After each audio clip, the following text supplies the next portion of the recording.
यंत्र, मंत्र और तंत्र। मंत्र जैसे आपका नाम जो है, अगर आपको मुझे बुलाना है तो मेरा मंत्र क्या है? सोनाली। हुँ, तो जो बुलाने का एक एड्रेस करेंगे जिस चीज़ से वो है मंत्र। जब मेरे हाथ का सहस्त्रार चक्र मैंने एक्टिवेट कर लिया, तो मैं आपके शरीर में अगर वहाँ पर हाथ रख के अग्ना पे या सहस्त्रार पर हाथ रखूँगी, तो मैं आपकी एनर्जी को पुल कर सकती हूँ। लगता है कि टाइम एक लीनियर यूनिट की तरह आगे बढ़ता चला जा रहा है, पर ये कभी भी वैसे काम करता है नहीं। पर शक्ति दी गई है तो उसका कुछ मीनिंग तो होगा। एंड दैट इज़ व्हाई मूलाधार चक्र सबसे सेफ जगह है कुंडलिनी शक्ति को होल्ड करने के लिए। मैं है और वो है, वो कौन है? इफ यू आर सेइंग कि दिस इज मी, तो अगर मान लीजिए कि मैं इस शरीर से निकल करके दूसरे शरीर में चले जाऊं, तो फिर हु इज मी देन?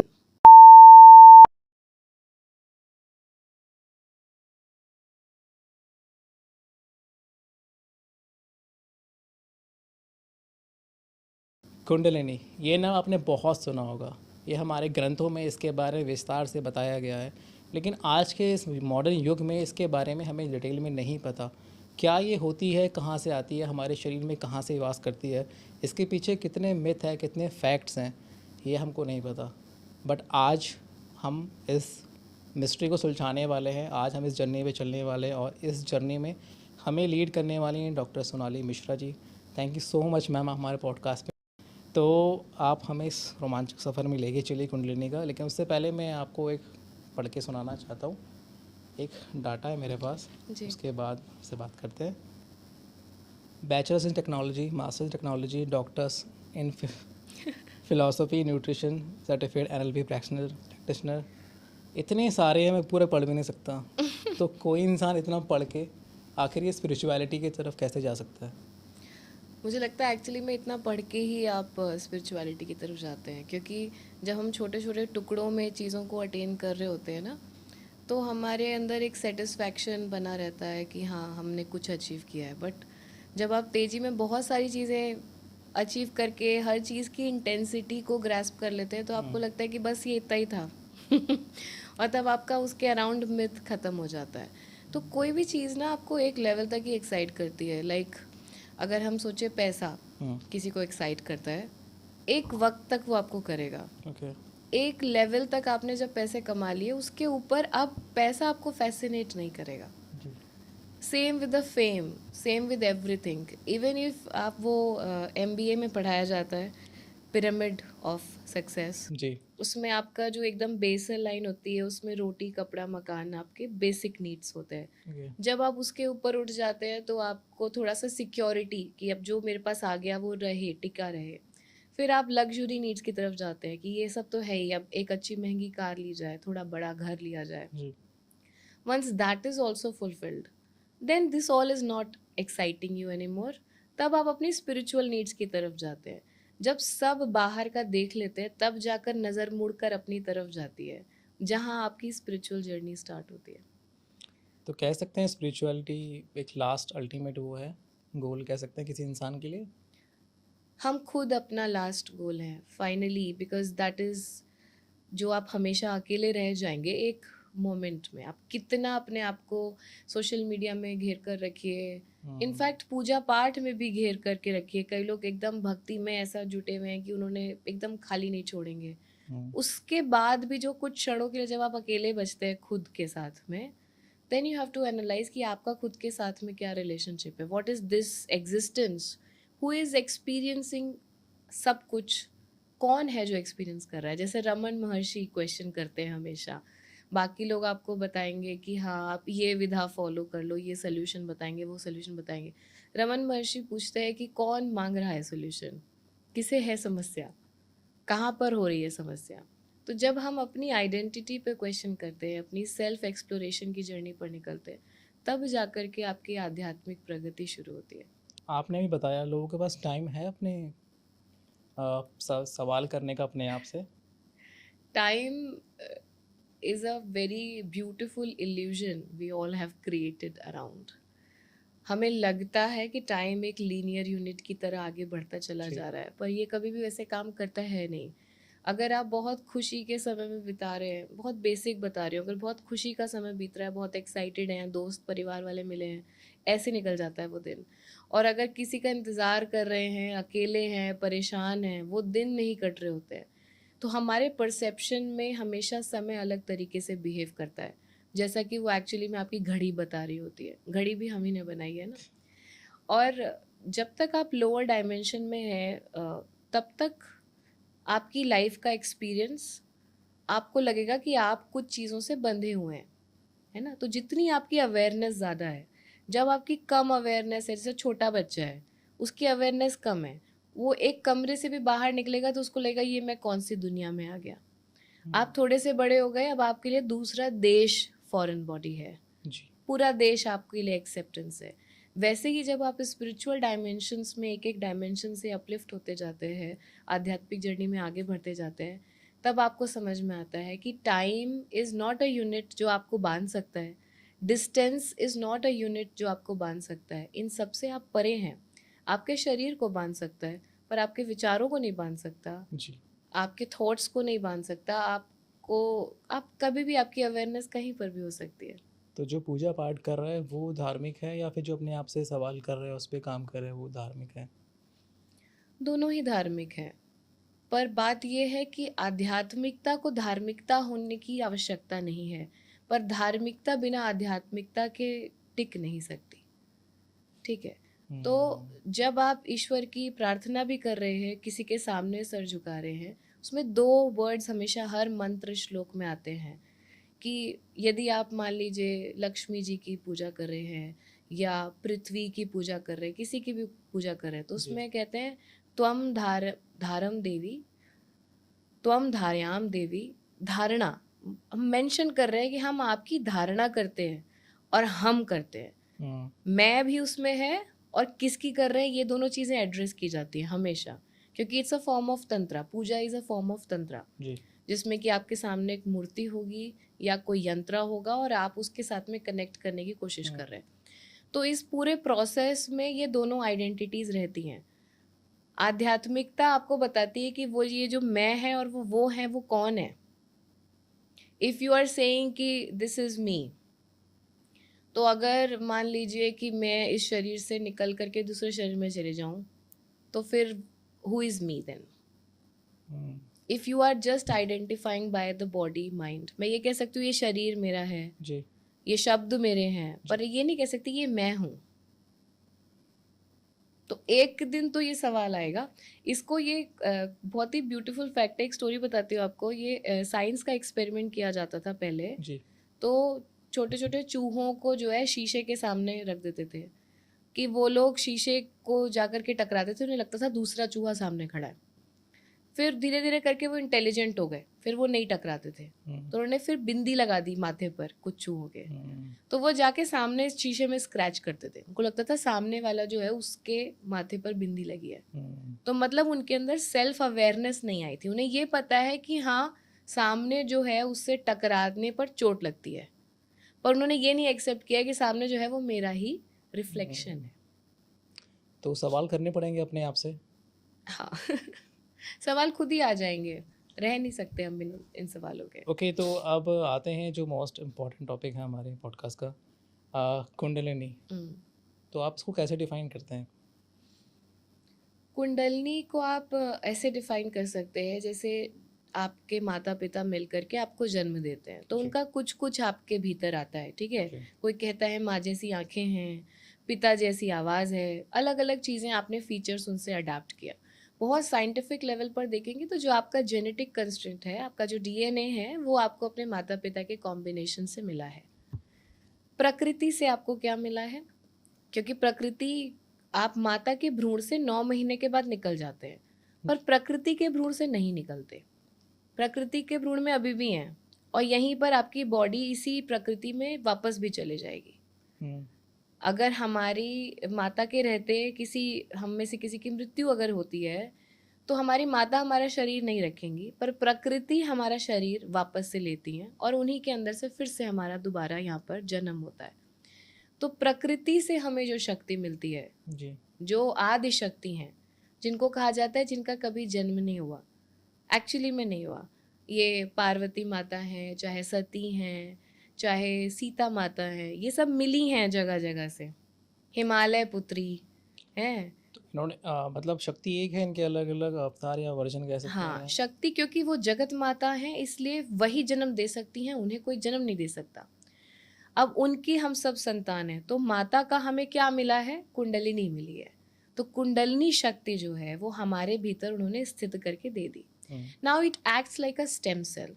आपके भीतर जो आपकी वो छोटे बच्चों में नाभि पे लगा होता है छोटा सा, हाँ हाँ हाँ। ठीक है, उसको आजकल लोग प्रिजर्व भी करवा रहे हैं, उसके अंदर स्टेम सेल्स होते हैं। स्टेम सेल की प्रॉपर्टी ये होती है कि वो ऐसी सेल है कि वो किसी भी ऑर्गन की सेल में मॉडिफाई कर सकती है। वो ब्रेन सेल भी बन सकती है, वो लिवर सेल भी बन सकती है, हार्ट सेल भी बन सकती है, वो जो भी आप चाहें वो ऑर्गन अपना बना सकते हैं मैंने उससे। सुना था इसके बारे में, एक्चुअली ये प्रिजर्व इसलिए कर रहे थे कि आगे जाके कभी कोई बॉडी पार्ट्स बीमारी चले हो, जाता है तो यस इससे रिकवर हो सकते हैं। यस। तो कोई आपको बीमारी होती है तो आप अपना पूरा खुद का organ you can make it, जैसे कि आप बच्चा टेस्ट ट्यूब बेबी बन जाता है उस तरीके से आपका ऑर्गन भी बन सकता है। तो इसलिए स्टेम सेल्स को प्रिजर्व किया जाता है। तो kundalini shakti is like that stem cell. It can modify itself into all the forms of energies that you want. सारी जो आदि शक्ति के फॉर्म्स है वो सब आपके भीतर है। पर क्या स्टेम सेल की कैपेसिटी से वो फुल काम करने लग जाएगी छोटे बच्चे में? मतलब अगर छोटे बच्चे के लीवर का साइज एक बीन के बराबर होना चाहिए तो उससे बड़ा नहीं होगा। उसी प्रकार से आपकी क्षमता के अनुसार ही कुंडलिनी अपने आप को रिवील करेगी। ऐसा नहीं है कि क्योंकि वो आपके अंदर निहित है तो बस वो संपूर्ण जागृत अवस्था में आ जाए। क्योंकि अगर एक छोटा बच्चा और उसका बड़े इंसान के जितना बड़ा लीवर स्टेम सेल ने बना दिया तो it's a deformity, it's not normal. That is how kundalini works. तो कुंडलिनी को अगर आप डिफाइन करना चाहें, ये प्रकृति माता, प्रकृति की जगत माता हैं, उनकी जो शक्ति आपके भीतर निहित है, जिसके माध्यम से आप अपने पिता यानी कि कौन है? आदिशिव, सदाशिव, शंकर या चेतना, उन तक पहुंच सकते हैं। वो शक्ति उन्होंने आपके भीतर दे रखी है, तो ये हर किसी के अंदर मौजूद है, एकदम बराबर रूप से इंसानों के अंदर।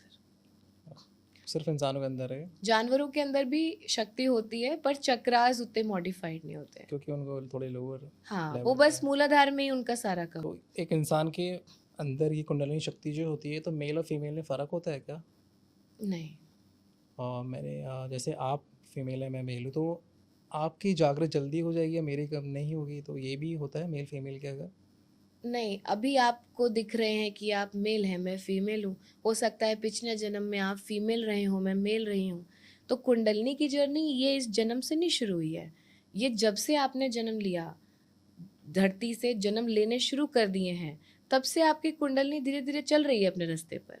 कुंडलिनी शक्ति या आध्यात्मिक प्रगति जो होती है, ये एक अकेली प्रॉपर्टी है जो आपको किसी से शेयर नहीं करनी और आप अगले जन्म में लेकर के जा सकते हैं।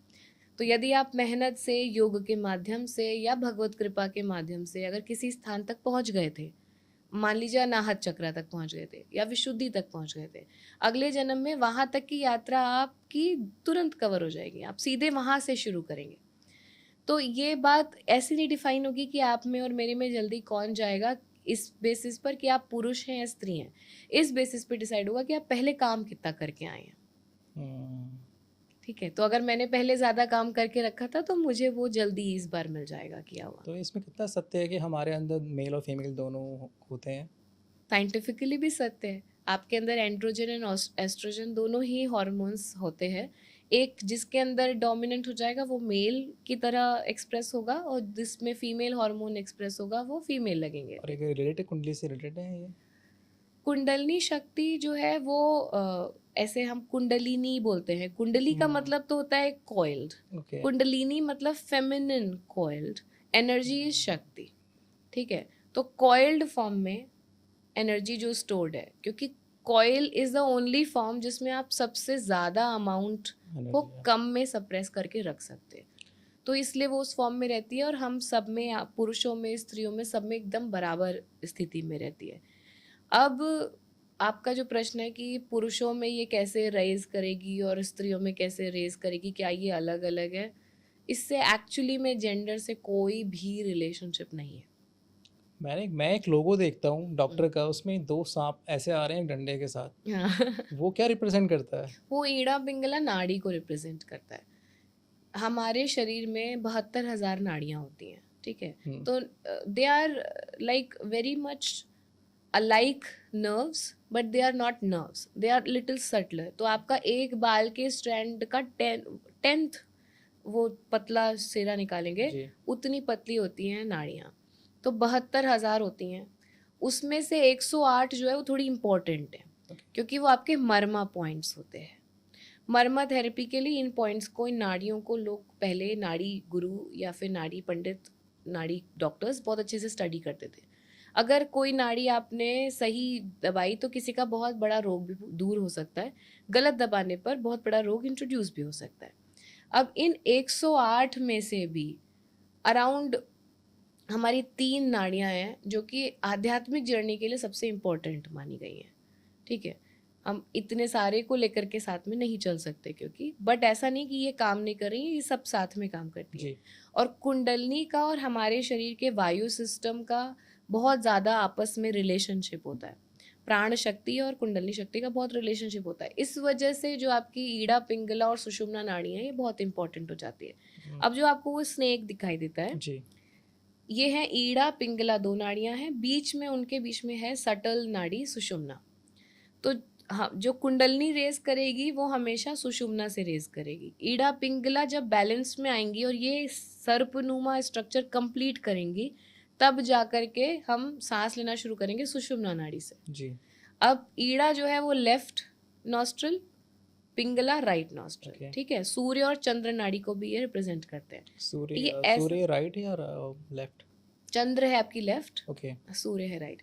अब जब आप देखेंगे इसको तो ओरिजिनेट, जब ऐसे उठी नाड़ी, चलना शुरू हुई श्वास बेस ऑफ द स्पाइन से, तो ये पहला लूप लेफ्ट की तरफ लेगी, तो ये हो गई ईड़ा। जो पहला लूप राइट की तरफ लेगी वो हो गई पिंगला। बाकी ये घूमती रहेंगी दोनों, ऐसा नहीं है कि एकदम सीधी रास्ते में चलेंगी। They will be coiled like this, DNA structure की तरह चलेंगी। लेकिन ये लेफ्ट से अपना सफ़र शुरू करती है ईड़ा, और वो राइट से पिंगला अपना सफ़र शुरू करती है।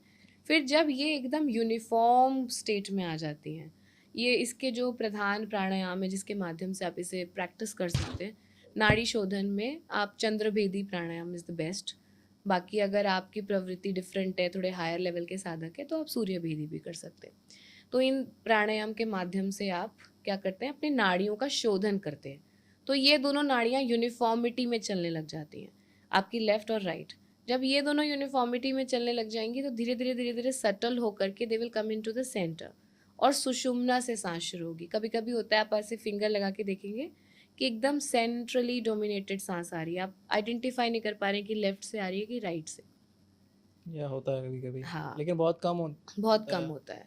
जो साधना करते हैं बहुत ज़्यादा, उनके साथ बहुत फ्रीक्वेंटली होता है। तो साधना करने के टाइम पे उनकी दोनों बराबर चल रही होती नॉस्ट्रल्स?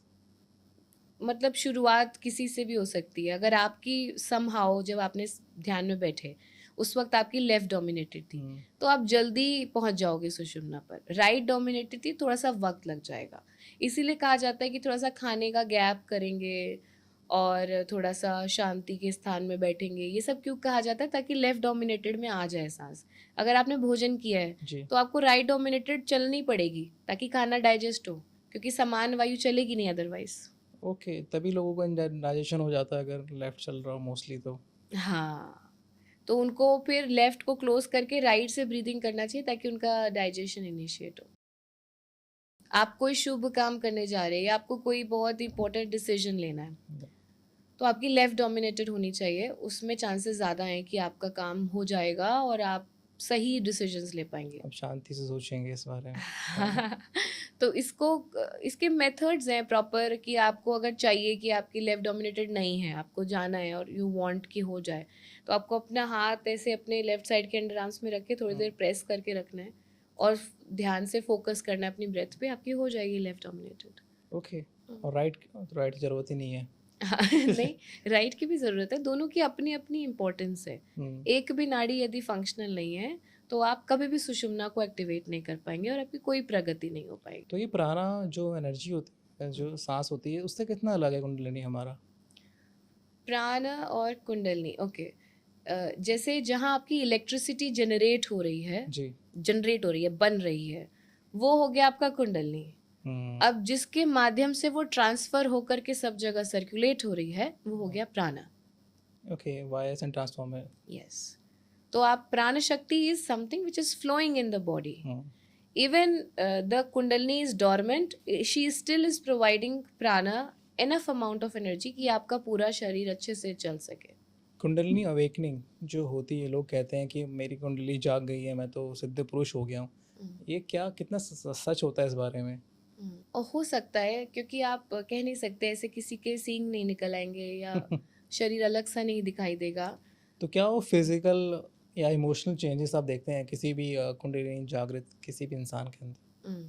पहले मैं आपको कुंडलिनी की यात्रा बताती हूँ, उसके बाद मैं आई विल टेल यू कि कुंडलिनी जागृति के क्या डिफरेंट लोगों के एक्सपीरियंसेस हो सकते हैं। कुछ बहुत ही पॉजिटिव भी हो सकते हैं, कुछ डार्क भी हो सकते हैं। ये भी बता दूंगी आपको कि क्यों किसी को डार्क एक्सपीरियंस होगा या क्यों वो लाइट एक्सपीरियंस में सीधे चला जाएगा। जी बिल्कुल। तो कुंडलिनी जो है, it's a high form of energy. तो जब आपको अगर एक लंबा और बहुत ही स्ट्रॉन्ग सफ़र तय करना होता है तो वो आप एक बार में नहीं करते, आप बीच में कुछ अपने स्थान निर्धारित करते हैं कि यहाँ रुकेंगे, थोड़ा सा चाय पानी करेंगे, इसके थोड़ा सा और आगे जाएंगे तो वहाँ पर वॉशरूम वगैरह का ब्रेक ले लेंगे, फिर थोड़ा सा गाड़ी में तेल भराएंगे, यहाँ पर रात को रुक जाएंगे। इस तरीके से आपने अलग अलग स्थान अपने बना रखे होते हैं। तो आपके शरीर में भी डिफरेंट चक्रास पर ऐसे हमारे पॉइंट्स बना रखे हैं कुंडलिनी ने, जिसके माध्यम से वो हमारे डिफरेंट डायमेंशंस ऑफ फंक्शनैलिटी को गवर्न करती है। ऐसा कोई भी चक्र नहीं होता है जो कि पूरी तरह से ब्लॉक्ड हो हमारे शरीर में। वैसे हमारे शरीर में बहुत सारे चक्र होते हैं, लेकिन 7 चक्र के बारे में हम बात करेंगे क्योंकि 7 चक्र को समझना थोड़ा आसान है, बाकी थोड़ा सा और इन डेप्थ चला जाएगा इन्फॉर्मेशन। तो जो ये 7 चक्र है हमारे शरीर के, these are the energy centres.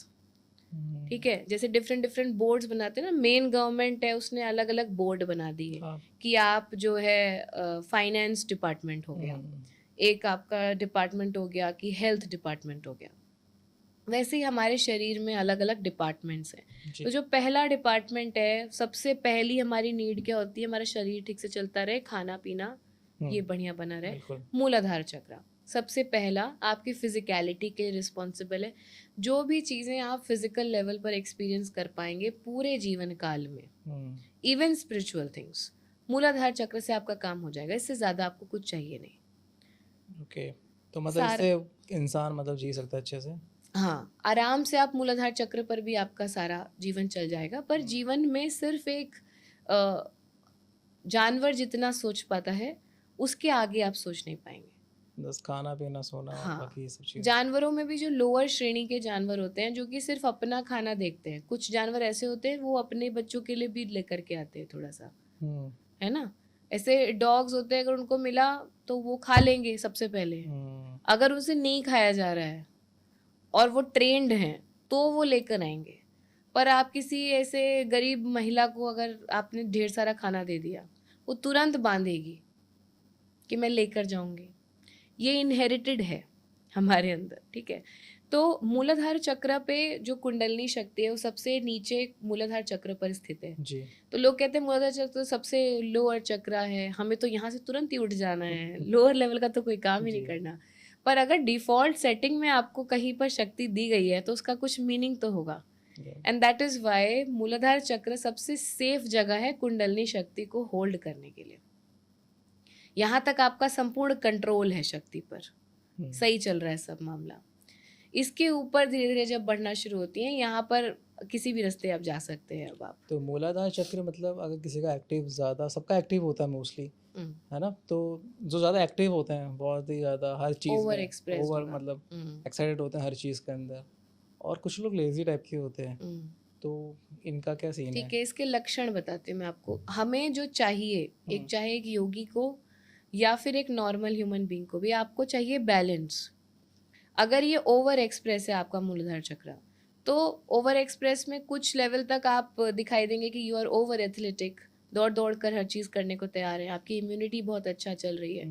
पर अगर इसका एक्सप्रेशन एक्सट्रीमली ओवर है तो then you will be very prone to addictions, क्योंकि आप इतना ज़्यादा किसी चीज़ के अंदर जाने लग जाएंगे कि आपको पता नहीं चलेगा कि कहाँ पर अब खुद को रोक देना है। वो सीमा, वो मर्यादा नहीं समझ आएगी। अगर अंडर एक्सप्रेस्ड है तो आप हिलेंगे ही नहीं अपनी जगह से।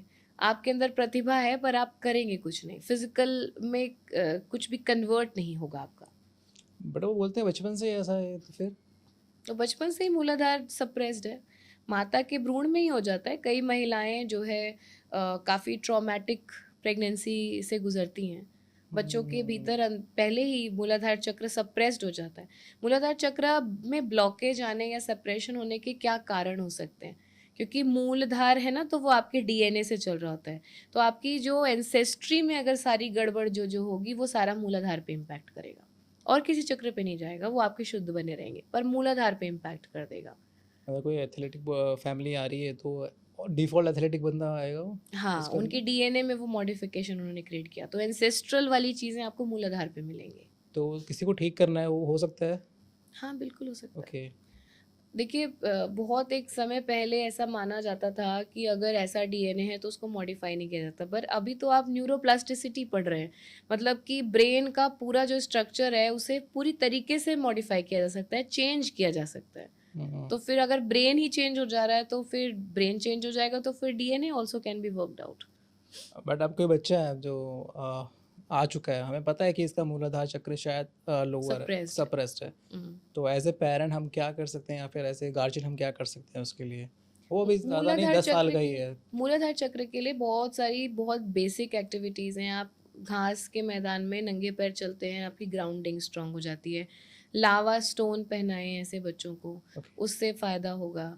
आपके घर में थोड़ा सा ग्राउंडिंग को अच्छा करने के लिए प्रधान देवता माने गए हैं श्री गणेश, जी। तो गणेश जी का पूजन करवाएं बच्चे का, उससे बहुत फ़ायदा हो जाएगा। बच्चे का नाम कुछ ऐसा रखें जो कि पर्यायवाची हो श्री गणेश जी के नाम का, उससे तुरंत उसकी लाइफ में बहुत ज़्यादा इम्पैक्ट दिखाई देगा। थोड़ा सा बड़ा हो जाए तो उसको चैंटिंग करवाएं, मूलाधार चक्र का बीज मंत्र होता है लम, तो उसकी चैंटिंग करवाएं, उससे भी बहुत फ़ायदा हो जाएगा। लम। हम्म, ओके, तो ये एक चक्र हो गया, बेस चक्र मूलाधार हो गया चक्र, हमारा, हाँ। उसके फिर बाद? मूलाधार चक्र से जब शक्ति ऊपर और बढ़ती हैं, जी। ठीक है। अब पहले ये भी जान लीजिए कि शक्ति बढ़ती कैसे है, ठीक है। बिल्कुल। शक्ति बढ़ती हैं अगर आप 6 मिनट्स तक सुषुम्ना नाड़ी में श्वास लेंगे तो 6 मिलीमीटर आपकी कुंडलनी शक्ति ऊपर चढ़ेगी। ये नॉर्मल प्रोसेस है। हम्म, और कुंडलनी शक्ति को जागृत करने के लिए ना आपको धार्मिक होने की आवश्यकता है, ना आपको आध्यात्मिक होने की आवश्यकता है, ना आपको बहुत अच्छी नीयत वाले एकदम बहुत सत्कर्मी होने की आवश्यकता है। एक राक्षस योनि का व्यक्ति भी अपनी कुंडलनी को जागृत कर सकता है। इसीलिए कुंडलनी को कहा जाता है कि ये खतरनाक है, इसे जागृत करने का प्रयास न करें, क्योंकि आपको अभी पता नहीं आपकी प्रवृत्ति क्या है। It's like a energy which is not looking, वो देखती नहीं है। जब वो जागृत हो जाएंगी, चैतन्य हो जाएंगी, तब उनकी बुद्धि खुलेगी, तब तक वो सिर्फ शक्ति है। इट्स लाइक कि आप छोटा बच्चे को भी तलवार पकड़ा तो सकते ही हैं, सकते हैं। वो अलग बात है वो उठा नहीं पाएगा, खुद को चोट लगा लेगा, पर पकड़ा आप सकते हैं। शक्ति इज लाइक दैट। तो वो जागृत आप कर सकते हैं, पर सही तरीका और सबसे सेफेस्ट तरीका क्या होता है कुंडलनी करने का? किसी गुरु के सानिध्य में, और अपनी प्रवृत्ति को सुधारने का। हमें क्या करना है? अपनी पात्रता सिर्फ बढ़ानी है। जी। अपने आप वो हमारे अंदर है, अपने आप जागृत हो जाएंगी। भक्ति के मार्ग से भी जागृत हो जाएंगी, कुंडली योग करने से भी जागृत हो जाएंगी, किसी एक चीज पर फोकस बनाए रखने से भी जागृत हो जाएंगी। सेफेस्ट मेथड इज ओनली ध्यान, मेडिटेशन। तो इसमें गुरु का कितना महत्व है अगर कुंडलिनी में? गुरु का इसमें इस लेवल का महत्व है कि जब आप ये केदारनाथ वगैरह की यात्रा करने कभी जाइए, जी। या वैष्णो देवी चढ़ने जाइए, तो उसमें जो लाठी का महत्व होता है उतना महत्व है इसमें गुरु का। ठीक है, इतना ही बहुत है समझाने के लिए। कि रोड चाहे स्लिपरी है चाहे जो है, वो आपको बचा लेंगे। मौसम बदल जाएगा तो भी वो आपको संभाल लेंगे। आपकी कमर न टूट जाए, उस पर प्रेशर न बने, आपके बॉडी का बैलेंस सही बना रहे, वो प्रेशर होल्ड कर लेंगे। ठीक है, इस प्रकार से गुरु आपका सानिध्य करते जो हैं। बहुत लोग बोलते हैं कि विदाउट गुरु हम लोग करके दिखाएंगे, या फिर जो सोचते हैं इस बारे में, तो उनके लिए कुछ वार्निंग आप बता सकते हैं कि क्या? करिए, बहुत लोगों ने प्रयास किया है। कई सारे ऐसे ऋषि महर्षि हुए हैं, ध्यान में बैठे हैं, कुंडलनी के पीछे लग गए हैं, हठ योग करेंगे, यहाँ से सहस्रार ओपन हुआ, कुंडलनी तो चढ़ी, सहस्रार ओपन हुआ, प्राण चले गए। होल्ड कैसे करेंगे? या तो इतनी फोर्स के साथ में आपने बढ़ा लिया कुछ। दूसरी एक वार्निंग ये होती है, एक स्ट्रक्चर से समझिए, पहाड़ी है जी ऊपर से पानी धीरे धीरे करके आ रहा है। जी पहाड़ी में वो जैसे खेतों में छोटे छोटे सेक्शंस बनाए रहते हैं, जी जी उसमें पतली पतली नाली खोल देते हैं हाँ जिससे अगले में जाएगा पानी।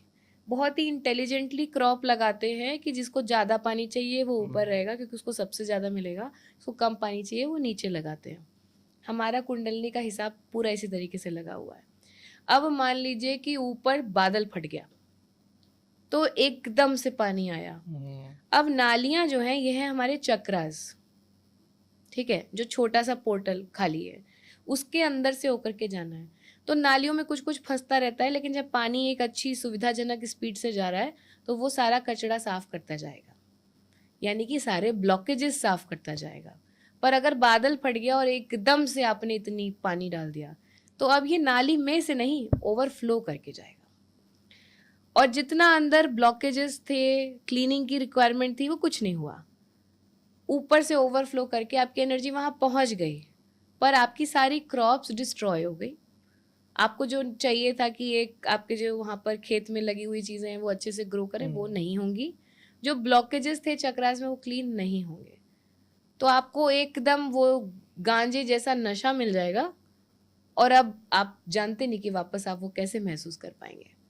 तो बहुत सारे लोग कुंडलनी को जागृत करने के लिए कि हमको गुरु नहीं चाहिए, हमें शॉर्टकट करना है, हम लंबे समय तक साधना वगैरह नहीं करेंगे, पात्रता के ऊपर बहुत ज़्यादा काम करने को हमें नहीं करना है, क्योंकि हमें लगता है हमारी पात्रता ऑलरेडी बहुत ज़्यादा है।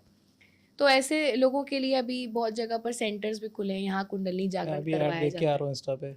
हाँ, तो यहाँ कुंडलनी जागरण करवाया जाता है।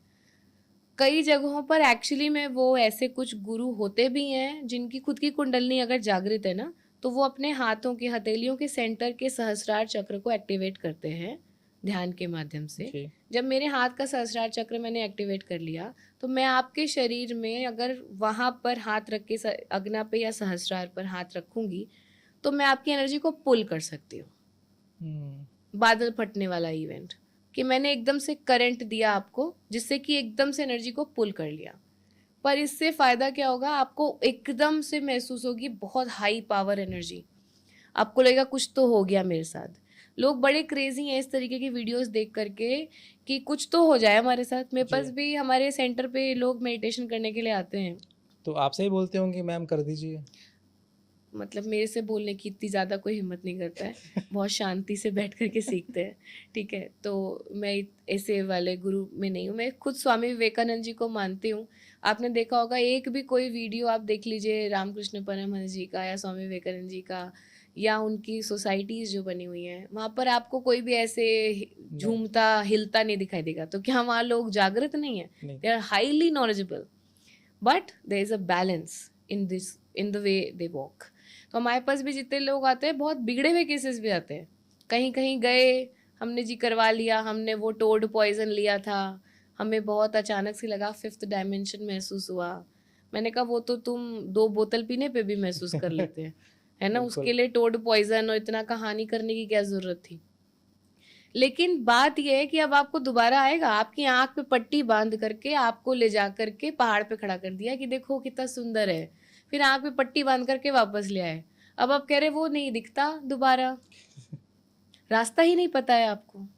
आपकी मशीन खोल दी, आपको बंद ही नहीं करना आता। बहुत सेफ और लकी होते हैं वो लोग जो इस तरीके की चीज़ें करने के बाद में सिर्फ इतना ही नुकसान होता है उनका कि बस अब उनको दोबारा वो एक्सपीरियंस नहीं मिल रहा। तो एटलीस्ट क्यूरियोसिटी डेवलप हो गई, वो अब थोड़ा सा कोई ढंग का मेथड चुनेंगे, किसी गुरु को चुनेंगे। सबसे कम है? हाँ, ये सबसे कम नुकसान है। ज़्यादा नुकसान में मैंने ऐसा देखा है लोगों के अंदर कि वो बैठे हुए हैं। एक लड़का आया था बहुत यंग सा, बहुत लाउड म्यूजिक सुना करता था, एक्सीडेंटल कुंडलनी जागरण हो गया। उसकी स्पाइन से बार बार ऐसा लगता है हंटर की तरह कुछ ऐसे हिल रहा है। वो इतना डिस्टर्ब कर रहा है, मैं किसी चीज़ में फोकस ही नहीं कर पा रहा हूँ। वो देखने में आपको लगेगा वो सीधा है, और थोड़ी देर बाद उसको इतने झटके लगेंगे कि वो खुद भी हिलने लग जाता था। कहते हैं इसका क्या करे। अब ये जागृत हुई पर कोई बेस ही नहीं मिला है, किसी चक्र से कोई इंटरेक्शन नहीं, बस जग करके बैठी है, चैतन्य ही नहीं है। तो इस लेवल के भी नुकसान लोगों के हो जाते हैं। अगर आपकी कुंडलनी आपने तेजी में बढ़ाने की कोशिश करी है, ठीक है, कोई म्यूजिक सुन करके, किसी एकदम फटाफट से जागृत करा देने वाले गुरु के ओके, पास जो म्यूजिक जाके, होते हैं वैसे वाले फ्रिक्वेंसी वाले वो जो कभी नहीं सुनने चाहिए। फ्री की चीज़ें जो हैं ये तो एकदम मतलब जो डार्क सोसाइटीज़ है ना, वो आपको लुभाने की कोशिश कर रही हैं कि ये फ्री का 10 मिनट में आपका कुंडलनी जागरण, फ्री मेडिटेशंस, इसके लिए प्लीज़ आकर्षित मत होइए, बल्कि इसको करने के बजाय खुद ही आंख बंद करके बैठ लीजिए। किताबें तो पढ़ते नहीं हैं अब लोग, बिल्कुल नहीं। ध्यान प्रणाली के बारे में है, इतनी अच्छी अच्छी किताबें लिखी हैं पर कोई उसे नहीं पढ़ेगा। सबको चाहिए कि वो करवा दे, हम यूट्यूब पे पैसा ना लगे। कितने लोगों को तो मुद्रा में बैठना भी नहीं आता होगा ये। हाँ, गलत मुद्रा प्रैक्टिस कर रहे हैं, कोई देखने वाला नहीं, और बैठ करके उन्होंने कुंडलनी जागरण कर लिया। कई 2-3 केसेस मेरे पास हमारे सेंटर पर आ चुके हैं कि ऑनलाइन कोई सा तो मेडिटेशन सीखा और उसके बाद से अचानक से कुंडलनी जागरण हो गया, जीवन में सब परिवर्तित हो गया। आपको कोई गुरु चाहिए जो आपको तैयार तो करता जाए, आपको बताए कि अगला स्टेप ये होने वाला है, तुम अब ऐसे करो, अपने जीवन में बदलाव। एक दिन अचानक से आपके अंदर सब कुछ बदल गया, कैसे संभालोगे? तो सोनाली जी, इतना फैसिनेट क्या है इस चीज़ के, लोग इतने पागल हैं इसके पीछे, इसमें क्या है इसमें? क्योंकि जब तक आपका कुंडलनी जागृत नहीं है ना, आप सिर्फ जीवन को जी रहे हैं, आपने जीवन के आनंद को अनुभव किया ही नहीं है एक्चुअली।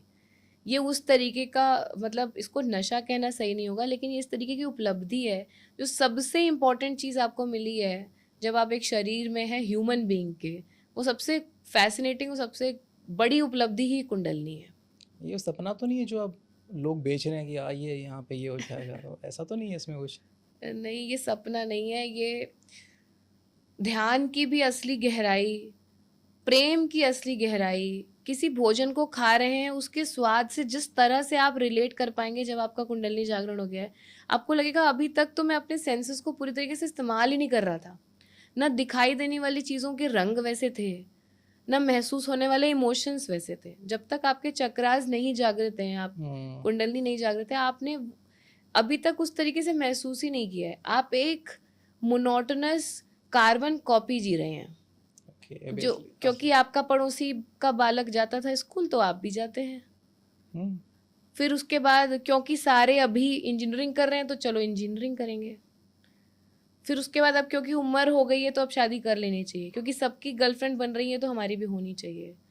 इस तरीके से तो मोटिवेशन है, पर कुंडलनी आपको एकदम पृथक करके दिखा देती है जीवन। And you are so clear and attached and yet detached at the same time. Okay, तो हम बात कर रहे थे सेकंड चक्रा की, मूलाधार के ऊपर। हाँ, स्वादिष्ठान चक्र हमारा दूसरा चक्र होता है। तो स्वादिष्ठान चक्र की यदि हम बात करें, नाभि जो है हमारी, नाभि के जस्ट पीछे स्थित होता है। पर एक कंफ्यूजन लोगों को होता है कि वो ऐसे इमेजिन करेंगे चक्र, क्योंकि फोटो ऐसे दिखाई जाती है, पर एक्चुअली में होते ऐसे हैं। ओके, ठीक है, तो ऐसे नहीं होते और ऐसे होते। हाँ, तो मान लीजिए फोटो दिखाने के लिए तो आपको फ्रंट व्यू दिखाना पड़ेगा। तो आपके नाभि पे इस तरीके से है, तो कई लोग कहते हैं कि चक्र आगे की तरफ है या पीछे की तरफ है। नहीं नहीं, वो पूरे में है, वो उस लेवल पर है। आपको कहा जा रहा है नाभि के लेवल पर है, पीछे की स्पाइन भी कवर हो रही है, आपका पूरा पेट कवर हो रहा है, वहां पर आपका स्वादिष्ठान चक्र। और स्वादिष्ठान चक्र रिस्पॉन्सिबल होता है आपको जितनी भी अबंडेंस मिलेगी, रिलेशनशिप जो आप बनाएंगे। अगर किसी का देखेंगे आप, बड़ा वैभवशाली लगते हैं कुछ लोग, ठीक है, जनरली एक छोटे से शॉर्ट्स पजामे में और टी शर्ट में भी आ जाएंगे तो उनको देख के लगेगा कि बड़े वैभवशाली लग रहे हैं, है ना, बहुत ही मतलब लग रहा है किसी बड़े घर के हैं। तो ये वो हैं जिनका स्वादिष्ठान चक्र थोड़ा सा एलिवेटेड है, एक्टिव है। उनकी आभा उनके चेहरे से ही दिखाई दे जाएगी आपको, उनकी कदकाठी से ही दिखाई दे जाएगी। कई लोग बहुत वेल्दी होंगे, बट मान लीजिए बड़ी सी कार से उतर रहे हैं, आपको लगेगा ये किसी और की कार से आया होगा, इसकी तो नहीं हो सकती, है ना। तो स्वादिष्ठान चक्र सप्रेस्ड है, तो आप कुछ भी अटेन करके भी वो दिखेगा नहीं आपके अंदर, वो ग्लो, वो वैभव, वो नहीं दिखाई देगा। रिलेशनशिप्स के लिए बहुत रिस्पॉन्सिबल होता है, और क्रिएशन के लिए। अब क्रिएशन चाहे आपका एक नया जीवन की उत्पत्ति करना हो, उसके लिए जो रिलेशनशिप है, सेक्सुअल एनर्जी रिक्वायर्ड है, चाहे उसकी बात करें, या फिर आप कोई नया बिजनेस इस्टेब्लिश कर रहे हैं, कोई नया काम बना रहे हैं।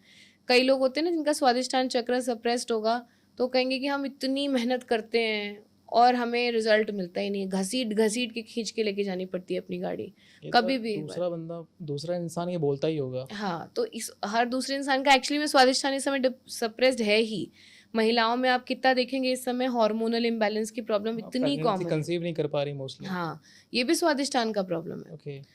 और ये मूलाधार और स्वादिष्टान में सबसे ज़्यादा प्रॉब्लम होती है क्योंकि ये आपके सबसे ओपन चक्रास हैं और ये शुरू से ओपन मिले होते हैं और आसपास के इंटरेक्शन में होते हैं। तो आपके नेगेटिव एनर्जी जो आसपास की होगी वो भी सबसे पहले कहाँ इम्पैक्ट करेगी? मूलाधार और स्वादिष्टान। ऊपर नहीं जाती ये सब चीज़ें, ऊपर सब बढ़िया माहौल है, नीचे के ही दोनों चक्रास पर जो इम्पैक्ट होगा। नज़र लग गई आपको, आप किसी ऐसे व्यक्ति से मिले कि उन्होंने बहुत नेगेटिव विचार बोले या अपना दुख ही बता दिया, आकर के आपको लग रहा है मेरी एनर्जी डल हो गई है, ये सब कुछ यहीं से इम्पैक्ट कर रहा है। और क्योंकि ये वायु भी बहुत सेंसिटिव होती है, यहाँ पर चलती है समान वायु। प्राण वायु 5 प्रकार की होती हैं, समान, उदान, अपान, व्यान। तो उसमें से समान वायु चलती है, डाइजेशन, सेक्सुअल एनर्जी के लिए रिस्पॉन्सिबल होती है। ओके। तो वो ऐसा घुमाती है यहाँ पर समान वायु, तो सबसे ज़्यादा सेंसिटिव होता है आपका। इस पे दोष आने के रीजंस क्या हो सकते हैं? यदि कोई आपके ऊपर डिपेंडेंट है ना, पैसे के लिए, आपके अंडर एम्प्लॉयड है और आपने सडनली उसका वो खींच लिया हाथ, तो आपके स्वादिष्टान चक्र पर दोष आ सकता है। इसके सिवा यदि आप के जो घर परिवार के नियम बना रखे हैं कि इस समय पर मुंडन होना चाहिए, नदी पार नहीं जाना है, ये नहीं करना, वो नहीं करना, इस तरीके के जो नियम कानून बनाए हुए हैं उनका यदि आप पालन नहीं करते हैं तो आपके स्वादिष्टान चक्र पर दोष आ जाता है। इसके सिवा स्वादिष्टान चक्र पर दोष आएगा यदि किसी देवी देवता की असंतुष्टि हो गई आपके साथ। कभी कोई साधना किसी जीवन में स्टार्ट करी, पूरी नहीं करी पितरों की भी हो सकती है। हाँ, पितरों की भी हो सकती है, पर वो मूलाधार पे ज़्यादा असर करती है। ओके। स्वादिष्टान पर उसका उतना ज़्यादा इंटरफेरेंस नहीं होता। थोड़ा सा एंसेस्टर से ऊपर उठेंगे तो कुल देवी देवता का इम्पैक्ट आएगा इस पर। एकदम एंसेस्टर की दादा दादी नाना नानी तो वो मूलाधार, लेकिन अगर थोड़ा सा और ऊपर जाएंगे, कुल देवी देवता रुष्ट हैं, ठीक है, उनका ठीक से वो नहीं किया जा रहा है, आदर सम्मान नहीं किया जा रहा है, तो वो आपका स्वादिष्टान चक्र दबा देंगे।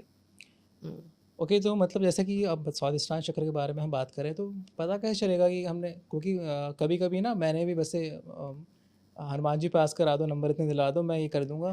अब शायद मुझे याद नहीं है उस बारे में आज, तो फिर मैं उसके लिए क्या करूँगा? फॉर एग्जाम्पल मैंने आपने कोई मान लीजिए मन्नत मानी, पूरी नहीं करी, शायद मेरे को अब याद नहीं है कि मैंने मन्नत मांगी भी थी शायद, तो उसके लिए मैं इसके कलेक्टिव प्रोसेस होते हैं। कई बार आपने हुआ कि आप पुराने भूल गए, ये पॉलिसीज के जैसे होते हैं। कई लोग आजकल भर भर के पॉलिसीज ले लेते हैं, मैक्स लाइफ की 50, फिर खुद ही भूल गए। तो एक दिन मैक्स लाइफ का एक एजेंट आता है, वो आपकी सारी पॉलिसीज को कंसोलिडेट करता है, ठीक है। वही करना है यहाँ पर भी कि आपको अपने जितने पुराने किए आपको याद नहीं है, तो आप एक जगह जाएं और वहां पर जाकर के बोले कि हमें पता नहीं है किस किस का किया हुआ है, तो वो आपका एक रिचुअल करते हैं जिसमें एक नारियल लेंगे और अब कंसिडर कर लिया कि चलो बहुत सारी चीज़ें इन्होंने मानी होगी, वो सारा का हम कंसोलिडेट करके कि अब जितना था जिसके लिए जो जो मानी थी हम उसको कन्वर्ट कर रहे हैं कि अब हम ये करेंगे और उन सबका पूरा हो जाए इस एक चीज़ के माध्यम से। तो ऐसे कंसोलिडेट करके आप पूरा कर सकते हैं। और किसी एक देवी देवता को मानना होगा उसमें, ऐसा नहीं कि मान लीजिए आपने गणेश जी की एक मन्नत मान ली थी, फिर आपको लगा नहीं देवी ज़्यादा तेजी में काम करेंगी तो देवी की मान ली, फिर आपको लगा बजरंग बली फास्ट एक्शन देते हैं तो फिर बजरंग बली पे आए, फिर आपने कहा हटाओ भैरव बाबा ट्रेंड में उन पर बात करेंगे, फिर आप भैरव बाबा पे आ गए। ऐसे काम नहीं चलेगा। आप कोई एक चुन लीजिए शक्ति और शिवा में से, और उनमें से किसी एक को पकड़ के आप पूरा कर सकते हैं अपने इस तरीके का काम। क्योंकि आजकल के बच्चे जो हैं रील्स वील्स देख के अपने भगवान में चेंज करते रहते हैं। हाँ, नहीं, रील नहीं भी देखेंगे आपके तो भी भगवान चेंज होंगे, इसमें बुराई भी नहीं है। जब नेचुरली ऐसा होता है आपके साथ में, जब आप स्वादिष्टान चक्र पर है ना, तो आप नेचुरली आकर्षित होंगे विष्णु जी की तरफ, नेचुरली आकर्षित होंगे आप माँ लक्ष्मी की तरफ, अगर आपकी एनर्जी यहाँ पर चल रही है। इस लोक पे, ये सारे लोक हैं, इस लोक के सारे प्रधान देवी देवताओं के प्रति आप स्वयं ही आकर्षित हो जाएंगे, ये नेचुरली होगा आपके साथ में। फिर आप मणिपुर चक्र पर जाएंगे, वहां पर दूसरे देवी देवता पे अट्रैक्ट होंगे। अनाहता पर आते ही अचानक से आप राधा रानी और कृष्ण आपको अट्रैक्ट करने लगे। ओके, तो जिस आप लेवल पे हैं उस लेवल के देवी देवता से आप खुद ही अट्रैक्ट होते हैं, खुद ही अट्रैक्ट हो जाएंगे। तो जिसका एक खराब है चक्र, मतलब ब्लॉकेज है, नॉर्मली वो क्या कर सकता है? स्वादिष्टान चक्र का अगर आपके ऊपर ब्लॉकेज है तो इसको थोड़ा सा फिर रिमूव करवाना ज़्यादा सही मेथड होगा। किसी दार्शनिक के पास जाएं, हम लोग, हमारे पास भी लोग आते हैं इस चीज़ के लिए, तो अंडरस्टैंड करते हैं पहले कि ये कहाँ से चल के आ रहा है। अगर कुल देवी देवता का है, कोई और इलाज करने से आपको नहीं होगा, तो आप घर में कुल देवी का स्थान बना सकते हैं। नहीं जा सकते गांव में, नहीं कर सकते वहाँ पर कुछ जीर्णोद्धार, तो अपने घर में एक छोटा सा कुल देवी का स्थान बना लिए, उसमें भी देवी खुश हो जाती हैं, आपको कृपा भी मिल जाती है। इसके सिवा में अगर बहुत बेसिक खुद से कुछ करना चाहते हैं, तो सिंपल अगर आप किसी को भोजन का दान देते हैं, तो उससे आपका स्वादिष्टान चक्र का दोष कम हो जाता है। कोई सा भी भोजन हो सकता है, मतलब कोई सा भी भोजन हो सकता है, और किसी दिन भी कर सकते हैं। कोई इसमें अपने आप को रिस्ट्रिक्शन मत लगाइए। सिंपल भोजन जरूरतमंद को, ये नहीं कि अपने दोस्त को ले जा करके खाना, चलो भाई ट्रीट, हाँ पार्टी करा दी और आपने कहा चलो आज मैंने अपने दोस्त को खिला दिया, सबसे गरीब तो यही दिखाई दे रहा था तो मेरा दोष खत्म हुआ। ऐसे नहीं, एक्चुअली में जो जरूरतमंद है उसको खिलाने से आपको होगा। साथ में इसका जो बीज मंत्र होता है, वाम होता है, उसकी चैंटिंग करने से भी आपको फायदा होगा। ओवरऑल चक्रा हीलिंग करने से आपको फायदा होगा। जैसे कि कहते हैं ना कि हमें बाजू का वजन घटाना है, पर ऐसा तो आपको तुरंत न्यूट्रिशनिस्ट क्या कहेगा, नहीं नहीं आप किसी एक जगह का वजन नहीं घटा सकते, आपको ओवरऑल बॉडी का करना पड़ेगा। इसी जब आप किसी गुरु के पास जाएंगे, वो आपको ये कहेगा कि एक भी चक्र में ब्लॉकेज है, तुम्हें पूरे चक्रों की हीलिंग करनी पड़ेगी। संपूर्ण चक्र हीलिंग से ही तुम उससे बाहर निकल सकते हो। तो मोस्टली लोगों के आजकल ये स्वादिष्टान चक्र ही ब्लॉक देख रहे हैं आप? मूलाधार स्वादिष्टान दोनों। ओके। अनाहता भी ब्लॉक्ड होता है बहुत सारे लोगों का। मेजॉरिटी लेडीज जो 35 साल से 40-45 साल की उम्र में होती हैं, अगर उनको बहुत सप्रेस किया गया जीवन काल में, प्यार मोहब्बत नहीं मिला, और जहाँ जहाँ उन्होंने एक्सपेक्टेशंस रखी उनकी टूट गई, तो इस समय तक आकर उनका अनाहता ब्लॉक ही हो जाता है। तो कई लोग होते हैं ना, जैसे हमारी में मम्मी लोग में से कई होती हैं, अरे मैंने पहले बहुत सुन लिया, अब वो एकदम अलग तांडव रूप में रूप चेंज हो जाता है एकदम से। हाँ, तो ये वही हुआ, उनका अनाहता ब्लॉक ही हो गया है, तो वो अब अलग डायरेक्शन पे जा रहा है। हाँ। तो ये चक्र के बाद कौन सा चक्र आता है? इसके बाद आता है मणिपुर चक्र। तो हमारा जो डायफ्राम होता है ना, चेस्ट के जस्ट नीचे, उसके ठीक सेंटर में जो पोजीशन बनेगी, वो भी ऐसा ही पूरा उस पे, वो हाँ, भी ऐसे ही वो भी वैसे होता है, पूरे में प्लेन में होगा। और एक बोन होती है स्टर्नम बोन, जो हमारे रिब केज को डिवाइड करती है, ठीक है, उसी में हमारा पूरा रिब केज लगा होता है। तो पुरुषों में स्टर्नम बोन सबसे स्ट्रांग बोन होती है, और महिलाओं में पेल्विक गर्डल, कमर की बोन। जब वो लाश को जलाया जाता है, तो सबसे लास्ट में आदमियों का ये जलेगा, और औरतों का सबसे लास्ट तक पेल्विक गर्डल बचा रहता है, ठीक है। हाँ, तो जो ये स्टर्नम बोन है, वो जहाँ एंड होती है, आप ऐसे फिंगर रख करके अगर चेक करेंगे तो आपको पता चलेगा कि कहाँ पर एंड होती है। वही है आपका मणिपुर चक्र का स्थान। और आपने भी महसूस किया होगा, आपने कभी वो वाला झूला झूला है जो ऐसा गोल वाला कोलंबस होता है, झूला ऐसे करके जब नीचे आ रहे होते हैं तो यहाँ पर ऐसा बटरफ्लाई जैसा सेंसेशन होता है, हाँ, गुदगुदी होती है। हाँ, तो ये मणिपुर चक्र आपकी विल पावर के लिए रिस्पॉन्सिबल है। जब भी कोई विल पावर हिला देने वाला काम आप करेंगे, तो आपको मणिपुर चक्र बताएगा हाथ उठा के, मैं हूँ यहाँ पर, ठीक है। तो मणिपुर चक्र आपकी विल पावर के लिए रिस्पॉन्सिबल है। अब क्योंकि स्वादिष्टान और मूलाधार चक्र पे ज्यादातर काम तो हो जा रहा था, रिलेशनशिप बन गए, बच्चे पैदा हो गए, धन वैभव मिल गया, खाना पीना चल रहा है, फिजिकल बॉडी चल रही है। अब हिम्मत लगेगी कि आप इसके ऊपर कुछ जा सके जी, तो that will require some level of will power. That's why अभी मणिपुर चक्र का स्थान आया है। मणिपुर चक्र यदि किसी का बहुत अंडर एक्सप्रेस्ड है, सप्रेस्ड है जी, तो ऐसे लोगों में आप देखेंगे उनको छोटा सा भी डिसीजन लेने के लिए they are always seeking validation. कोई और बोल दे तो कर लें, डर लग रहा है, यहाँ पे हाँ मिला लेते चल, हाँ, हिम्मत नहीं पड़ती उनकी अंदर से कि वो खुद से कोई फैसला लें और उसे एग्जीक्यूट कर दें, अंदर से हिम्मत नहीं आती है। हमेशा वैलिडेशन सीख करते हैं, अपनी प्रतिभा पर भरोसा नहीं होता है। छोटी सी भी छलांग लगाने से उनको लगेगा कि नहीं ना हुआ, तो डाउट्स बहुत ज़्यादा आते हैं। किसी की बहुत ओवर एक्सप्रेस्ड है तो जान माल का सोचेंगे ही नहीं। जैसे आजकल ये बिल्डिंगों पे खड़े होकर के बच्चे रील्स बना रहे हैं, कूद रहे हैं, उनको देख के आपको डर लग जाएगा, हाँ, है ना। तो ये सब की मणिपुर चक्र बहुत एलिवेशन में पहुंच गए, ओवर एक्सप्रेस। मतलब अब ये हो सकता है ऐसे एक्सीडेंट्स को मीट करें जिसमें इनकी जान जाएगी, पर इन्हें फर्क नहीं पड़ेगा, इनके घर वालों को पड़ सकता है, इन नहीं पड़ेगा, क्योंकि मणिपुर चक्र एलिवेशन में है। बैलेंस होगा तब आप बहुत बढ़िया आदमी हैं। आप एकदम सिर्फ बेसिक पर ही फंसे भी नहीं रहेंगे, आपकी आध्यात्मिकता आगे बढ़ने के लिए बिल्कुल तैयार रहेगी। साथ में आप जो भी चीज़ें आप रिस्क टेकिंग कैपेसिटी आपकी बेहतर होगी नॉर्मल लोगों से। ओके, डिसीजन मेकिंग पावर भी स्ट्रांग होगा। हाँ, डिसीजन मेकिंग पावर का नहीं होता है यहाँ से, उसके लिए भी ऊपर के चक्र हैं। ओके, हाँ, यहाँ पर बस आप हिम्मत अच्छा कर वो आ जाएगी, लेंगे। चलो मैं करता हूँ, ट्राई करूँगा हाँ, ये। बस आप ट्राई करते हो सकता है आप गलत ही कर दें और फिर सब बर्बाद ही कर लें, पर हाँ आप कर लेंगे एटलीस्ट। यहाँ तक अच्छा। मणिपुर चक्र का काम है। फिर जैसे अगर आपको लग रहा है कि जिम्मेदारियां उठानी है 4 लोगों की, वो भी आपका मणिपुर चक्र अगर स्ट्रांग है तो आप कर पाएंगे, बैलेंस्ड है। देखा है मैंने, कुछ लोग शादी से डर जाते हैं, रिस्पॉन्सिबिलिटी लेने से डर जाते हैं। हाँ, पहले से ही उनको लगेगा कि नहीं, डाउट्स बहुत ज्यादा, हाँ। संदेह बहुत घेरता हाँ। है। तो ये क्योंकि हिम्मत का चक्र है तो आपका भय वाला एलिमेंट थोड़ा सा सप्रेस कर देता है, उससे Okay. आपको बाहर निकालता है। फिर अगला चक्र आता है आपका अनाहत चक्र, दैट इज हार्ट चक्र। Okay. तो हार्ट चक्र, हार्ट तो लेफ्ट साइड में होता है पर अनाहत चक्र सेंटर में होता है। तो आपकी जो स्टर्नम बोन है उसका ठीक जो सेंटर निकल करके आएगा वहां पर होता है आपका। ओके, ठीक है। हाँ, तो अनाहत चक्र is responsible for emotions. And when I'm saying emotions, I'm not just saying कि love emotions या फिर emotions of hatred and these things, ये आपको नोअर चक्रा में भी महसूस हो जाएंगे थोड़े बहुत। रिलेशनशिप तो नीचे भी।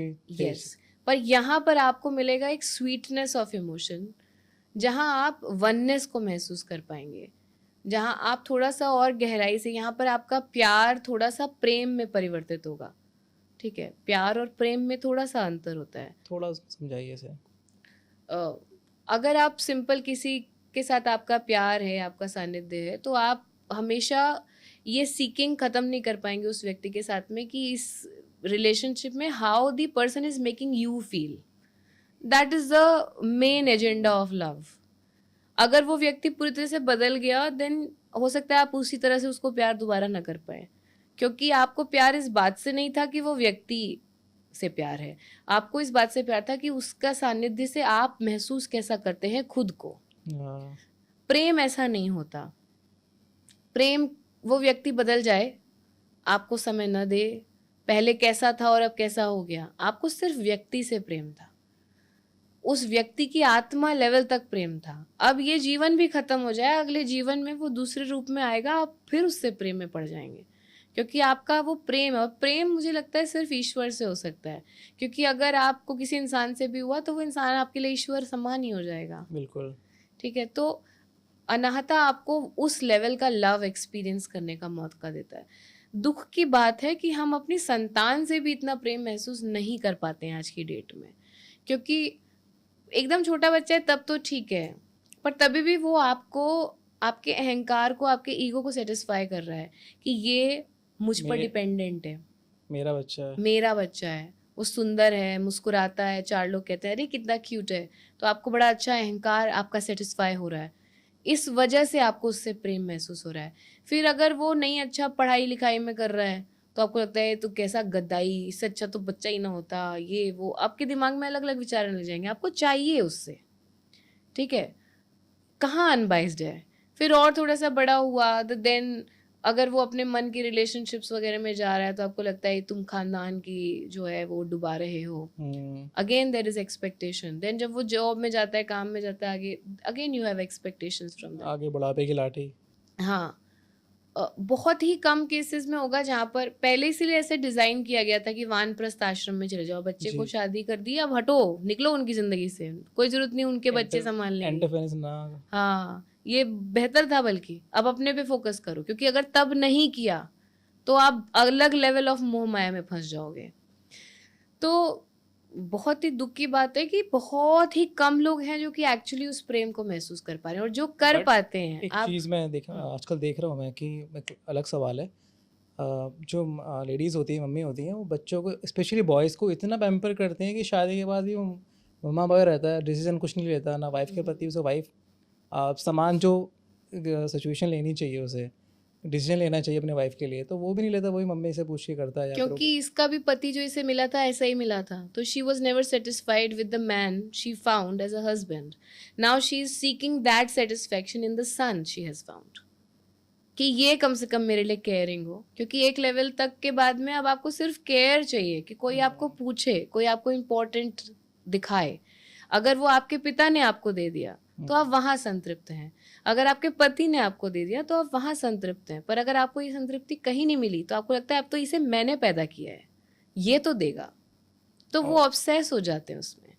ये कलयुग का खेल है। पर आप कभी वृंदावन जाकर के वहाँ लोगों को देखिए, जब वो गोपाल जी की मूर्ति की तरफ देख करके आंसुओं में बहे जा रहे होते हैं, रोए जा रहे होते हैं। ये प्रेम है। ये क्या कर रहे हैं गोपाल जी, पर उनका चेहरा देखकर बस आ रहा है प्रेम। तो क्या ये मतलब ऐसे पूछना चाहता हूँ कि दूसरों को देख के वो तो नहीं, जैसे आपने बताया था कि यार ये स्कूल जा रहा है तो मैं भी स्कूल जा रहा हूँ, ये इमोशनल हो रहा है भगवान को देख के तो मैं भी रो जाता हूँ। भक्ति कभी भी अंदर से ही आएगी, और वो सिर्फ अगर वो गोपाल जी चाहेंगे तो आपके अंदर आएगी। जो देवता नहीं चाहता कि आप उनकी भक्ति में पढ़े, आप दुनिया की नकल करके उनकी भक्ति में नहीं पढ़ सकते। चलिए दुनिया के सामने आप दिखाने के लिए रो लेंगे, रील बना लेंगे, ऐसे साइड में कैमरा पकड़ा हुआ है और आप यहाँ पर रो रहे हैं, साइड एंगल से पर आंसू मैं निकलते यहाँ हैं। पर बात कर रही हूँ कि गहराई में क्या आप एक्चुअली में महसूस करते हैं, अगर कि हाँ वो हैं आपके जीवन में, उनकी है इम्पोर्टेंस, तो आप ये कभी भी सीखा हुआ चीज़ नहीं हो सकता है। मैं अपने जीवन में बताती हूँ, मैं I was a very much of N atheist nature person. Although मैंने अपने बचपन से ही बहुत एनवायरनमेंट, मेरे फादर बहुत ऑकल्ट में रहे, मेरी माता बहुत ही भक्ति भाव में थी, तो मैंने हमेशा वो एनवायरनमेंट देखा। पर मुझे लॉजिक्स चाहिए होते थे। I was a pure science student, तो मुझे हमेशा लॉजिक चाहिए होते थे कि ठीक है फिर ये बता दो, अगर रीज़न बता दो मैं कर दूंगी, अदरवाइज आई विल नॉट। ठीक है, ये वाला मेरा नज़रिया हुआ करता था जी। इस तरीके की मेरी साइकोलॉजी चल रही है। जब मैं आध्यात्मिक भी हो गई, मेडिटेशन सिखाना तक शुरू कर दिया, तब तक भी मुझे ऐसा नहीं होता था कि मैं भक्ति में पड़ी हुई हूँ, मुझे भगवान लग रहे हैं। ये मुझे लग रहा होता था कि ये एक लेवल ऑफ एनर्जी है जो कि मुझे बहुत अच्छी लग रही है, मैं महसूस कर पा रही हूँ, पर ऐसा नहीं, फीलिंग नहीं आ रही थी कि मतलब प्यार जो होता है जिसे कहते हैं वो नहीं फील हो रहा था। फिर मुझे याद है कि रक्षाबंधन का टाइम था, तो मेरी बेटी ने बोला कि मुझे अपने दोस्त को राखी बांधनी है, तो I just have one daughter, तो उसने दोस्त को चुनाई से बांध दूंगी। मैंने कहा बांध लो, कोई दिक्कत नहीं है। तो मैंने कहा अब कल ही है रक्षाबंधन और मेरे पास समय कम था, तो मुझे पता चला मेरी ही बिल्डिंग में नीचे एक है, वो राखी वगैरह रखती हैं। मैंने कहा इनसे जाके ले आते हैं। मैं उनके पास गई तो वो गोपाल जी की ड्रेसेस वगैरह भी रखती हैं, तो उनके पूरे बेड और अलमीरा में सजा हुआ था। मैंने कहा अरे वाह, आपकी बड़ी सुंदर ये सब ड्रेसेस हैं। मैंने कहा देवी जी, कह रही नहीं नहीं ये तो गोपाल जी की है। मैंने कहा गोपाल जी के साथ तो बड़े नियम होते हैं ना रखने में। कह रही ऐसा कुछ नहीं है, देखो मेरे हैं, जिस भाव से मैं लाई हूँ। अब कोई बच्चे के भाव से लाया तो वैसा सेवा करना पड़ेगा, कोई सखा के फॉर्म में लाया है या भगवान ही मान के लाया तो वैसा सेवा करना पड़ेगा। मैंने कहा ओके ओके। मैंने कहा हाँ, मैंने सोचा है कि कभी जाऊंगी आगे, कभी हिम्मत पड़ी तो देखती हूँ, वृंदावन से मैं भी गोपाल जी लाऊंगी। कहने लगी हाँ हाँ। कह रही अरे मेरे पास वृंदावन से आए हुए हैं गोपाल जी, मैं लेकर के आई हूँ। Suddenly she open a drawer और ऐसे निकाल के गोपाल जी उन्होंने मेरे हाथ में रख दिए, यही लेफ्ट हैंड इसमें ऐसे रख दिए। अब मैं उनको देख रही हूँ और अब हम बात कर रहे हैं, उन्होंने रख दिया, हम दूसरी बात कर रहे हैं। वो मुझे राखियाँ दिखा रही हैं, ड्रेसेस दिखा रही हैं। मैं 8 से 10 बार प्रयास कर चुकी हूँ कि मैं इन्हें उठा करके रख दूँ, मैं नहीं कर पा रही हूँ। मेरा हाथ फ्रीज हो चुका है, मुझे ऐसा लग रहा है कि ये ऐसा जुड़ गया है कि मैं इसे हटा पा नहीं रही हूँ। मैं कह रही हूँ ये क्या हो रहा है मेरे साथ, एम आई ऑब्सेस्ड और समथिंग, पोजेस हो गई हूँ किसी चीज़ से, बांध लिया है, क्या हुआ क्या है, और मुझे समझ नहीं आ रहा। मैं बस लेकर के बैठी हूँ। थोड़ी देर बाद आंसू गिर रहे हैं मेरी आंखों से for no reason, but I can not just stop looking at him. मैंने कहा ये क्या हो रहा है। मैंने कहा अच्छा सुनिए, आप ऐसा करिए कि इनको ना थोड़ा सा अलग रख दीजिए, ये वाले को, मेरे को थोड़ा सा सोचने दीजिए इस बारे में। तो उन्होंने कहा अच्छा ठीक है। वो पन्नी में डालने लगी, तो I am not letting her close the पन्नी। मैंने कहा इसको थोड़ा सा ओपन रखिए। मुझे खुद पे हंसी आ रही है अंदर अंदर, लेकिन मैं उनको खुद बोल रही हूँ कि इस पन्नी को बंद मत करिएगा, और उन्होंने साइड में टेबल पे रख दी। मैं राखी वगैरह लेकर अपने घर आ गई। आई आज माई हस्बैंड की मैं सोच रही हूँ गोपाल जी ले आऊँ, तो उन्होंने कहा ले आओ, तुम्हें ही करना होता है ये सब, वो तो मेरे से भी बड़े वाले अतीस्ट हैं, ये तुम्हारे मन का है, जो तुम्हें जो करना है करो। मैंने कहा ओके। अब ये गए, अब मैं रात को सो रही हूँ, मैंने लेफ्ट करवट ली, मुझे उनकी आंख दिखाई दे रही है, राइट करवट ले रही हूँ, उनके चलते हुए पैर दिखाई दे रहे हैं। मैं एकदम परेशान हो गई। मैंने कहा ओ गॉड, इन्होंने पूरा एकदम मेरा दिमाग पे जैसे हावी हो गए हैं। बिल्कुल। नेक्स्ट डे मॉर्निंग में मैं अपनी डॉटर को बस स्टैंड छोड़ने जा रही हूँ और मुझे सडनली ऐसे लगा जैसे मेरी सांस हल्की सी रुकी, और फिर मैंने दोबारा सांस ली। मैंने कहा नहीं कुछ हुआ है, एंड आई जस्ट सॉ मुझे ऐसा लगा कि वो पन्नी बंद हुई है, समथिंग हैज़ हैपेंड। मैंने उनको इमीडिएटली कॉल किया, मैंने कहा आपने वो पन्नी तो नहीं बंद की? कह रही आई एम सो सॉरी, मैं डस्टिंग कर रही थी, मैंने अभी जस्ट बंद की थी, मैं खोल दे रही हूँ।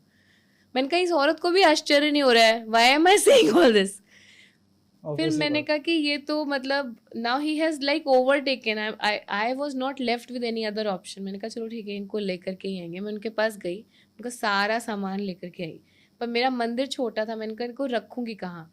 कारपेंटर आया दूसरे काम से, कह रहे अरे आप गोपाल जी लाए हो, मैं शेल्फ बना देता हूँ। वो खुद ही से लेकर के आ रहा है, खुद ही उनके लिए शेल्फ बना रहा है, खुद ही वो आ गए, खुद ही उन्होंने अपना स्थान बना लिया। He did it all by himself. And just उसके कुछ समय बाद से जन्माष्टमी थी, और तब से जो जन्माष्टमी मैं मनाती हूँ, उन्होंने मुझे मोड़ दिया कि now I follow all the rituals and everything. अब मैं एक एक फेस्टिवल को पूरी तरह से, तो अगर वो चाहेंगे तो आपको मिल सकता है ये। तो उन्होंने आपको चूज किया, मतलब हाँ, कह सकते हैं। भक्ति जो है वो आपको भाग्य से मिलती है।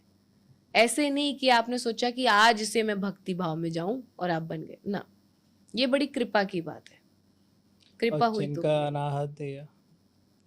अनाहत चक्र से जो है कनेक्टेड, जिनका अनाहत चक्र जागृत है, वो ही इस इमोशन को प्योरली ढंग से महसूस कर पाएंगे। बाकी सबके लिए पागलपन टाइप का लगता होगा कि क्या क्या है, जैसे आप बता रहे हैं। उसमें हमेशा आपका हित जुड़ा रहेगा, आप लोअर चक्रा से छूट ही नहीं पाएंगे। लोअर चक्रा आपको जो कह रहे थे कि मेरी बीवी, मेरा पति, मेरा बच्चा, वो मेरा नहीं छूटेगा। पर यहाँ आए तो आप भूल गए मैं कौन, मैंने क्या पहना है, बस आपको दिखा और आप भागे जा रहे हो उनके पीछे।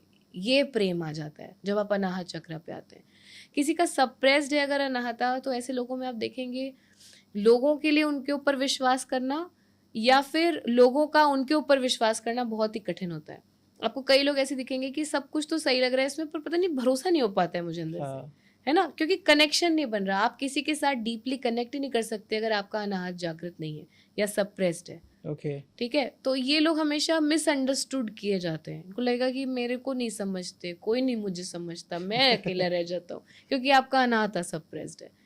अनाहता पे ब्लॉकेज आने के तरीके ऐसे हैं कि कहीं पर आपने बड़े मन से आप आगे बढ़े, पर आपका बहुत दिल टूटा और कई बार टूट गया, फिर आपने उसकी हीलिंग नहीं करी, सेल्फ केयर और सेल्फ कंपैशन से भी हीलिंग नहीं करी, और आपने बस अपने उन इमोशंस को दबा करके आप मजबूत बन करके आगे बढ़ गए, तो ये आपके अनाहता पे ब्लॉकेज दे देगा। तो ये भी बहुत लोगों के ब्लॉक होते होंगे मेरे ख्याल से। तो बहुत अनाहता बहुत ब्लॉक होता है, क्योंकि वो बहुत वाइब्रेंट चक्रा भी होता है ना, तो वो बहुत जल्दी उछल उछल के सामने आएगा और सबसे जल्दी उस पर क्योंकि इम्पैक्ट किसी ने कुछ डिसरिस्पेक्ट बात कर ली तो बंदा वो भी थोड़ा सोचता है कि सालों लोग कैरी करते हैं। हो सकता है जिसने बोला था वो मर गया हो। भूलते ही नहीं है कभी हाँ, कभी, तो लेके राइट। चलते हैं। तो ये सारी चीजों से आपको निकाल देती हैं। सब तो कुंडलनी इसको, जागृत हो गई ना, तो आपका अब ये सब चीजें नहीं तो आपको अनाथ परेशान। अगर ब्लॉक्ड है तो मतलब कोई नॉर्मल इंसान है वो क्या कर सकता है इसके लिए? अनाहत चक्र यदि आपका ब्लॉक्ड है तो आपको हीलिंग करवानी चाहिए अपने अनाहत चक्र की। और अगर आपसे खुद से ऑफ कोर्स नहीं हो पाया है सालों से इसी वजह से, तो अब आप करवा लीजिए किसी से। खुद से नहीं हो पा रहा है अगर आपसे, संपूर्ण चक्र हीलिंग से अनाहत में भी होता है। आदि शक्ति की प्रार्थना करने से, देवी की प्रार्थना करने से आपके अनाहत चक्र पे बहुत अच्छा इम्पैक्ट होता है। Okay. चाहे आप पुरुष हैं चाहे आप स्त्री हैं, आपकी फेमिनिन एनर्जी हील होगी तभी आप जाकर अनाहता चक्र की हीलिंग कर पाएंगे।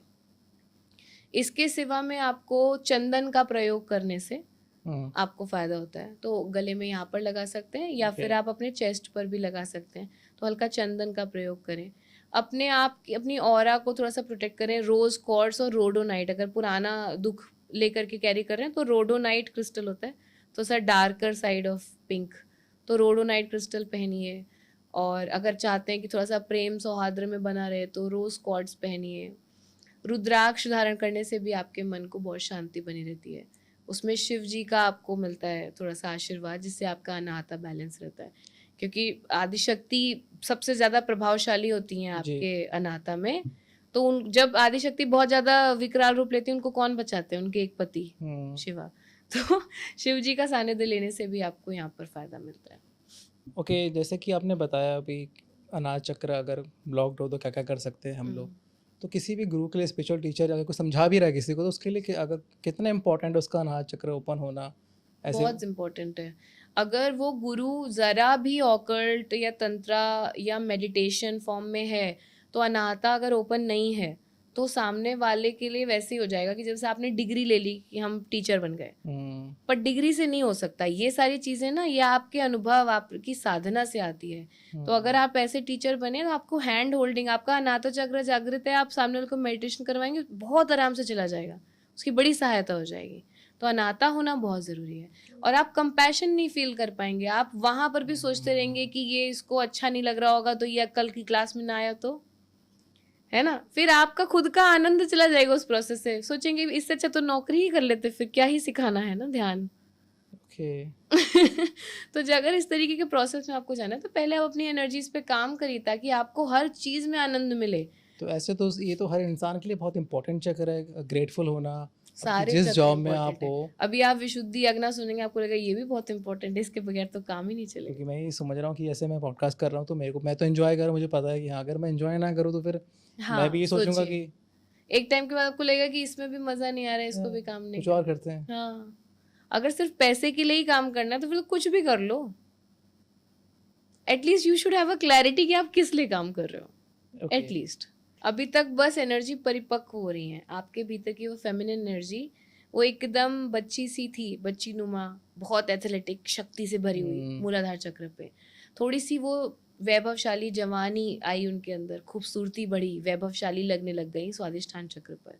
फिर थोड़ी सी हिम्मती बनी, अब घर की जिम्मेदारियां उठानी शुरू करी, धीरे धीरे महिला बनने की तैयारी में आ रही हैं मणिपुर चक्र पर।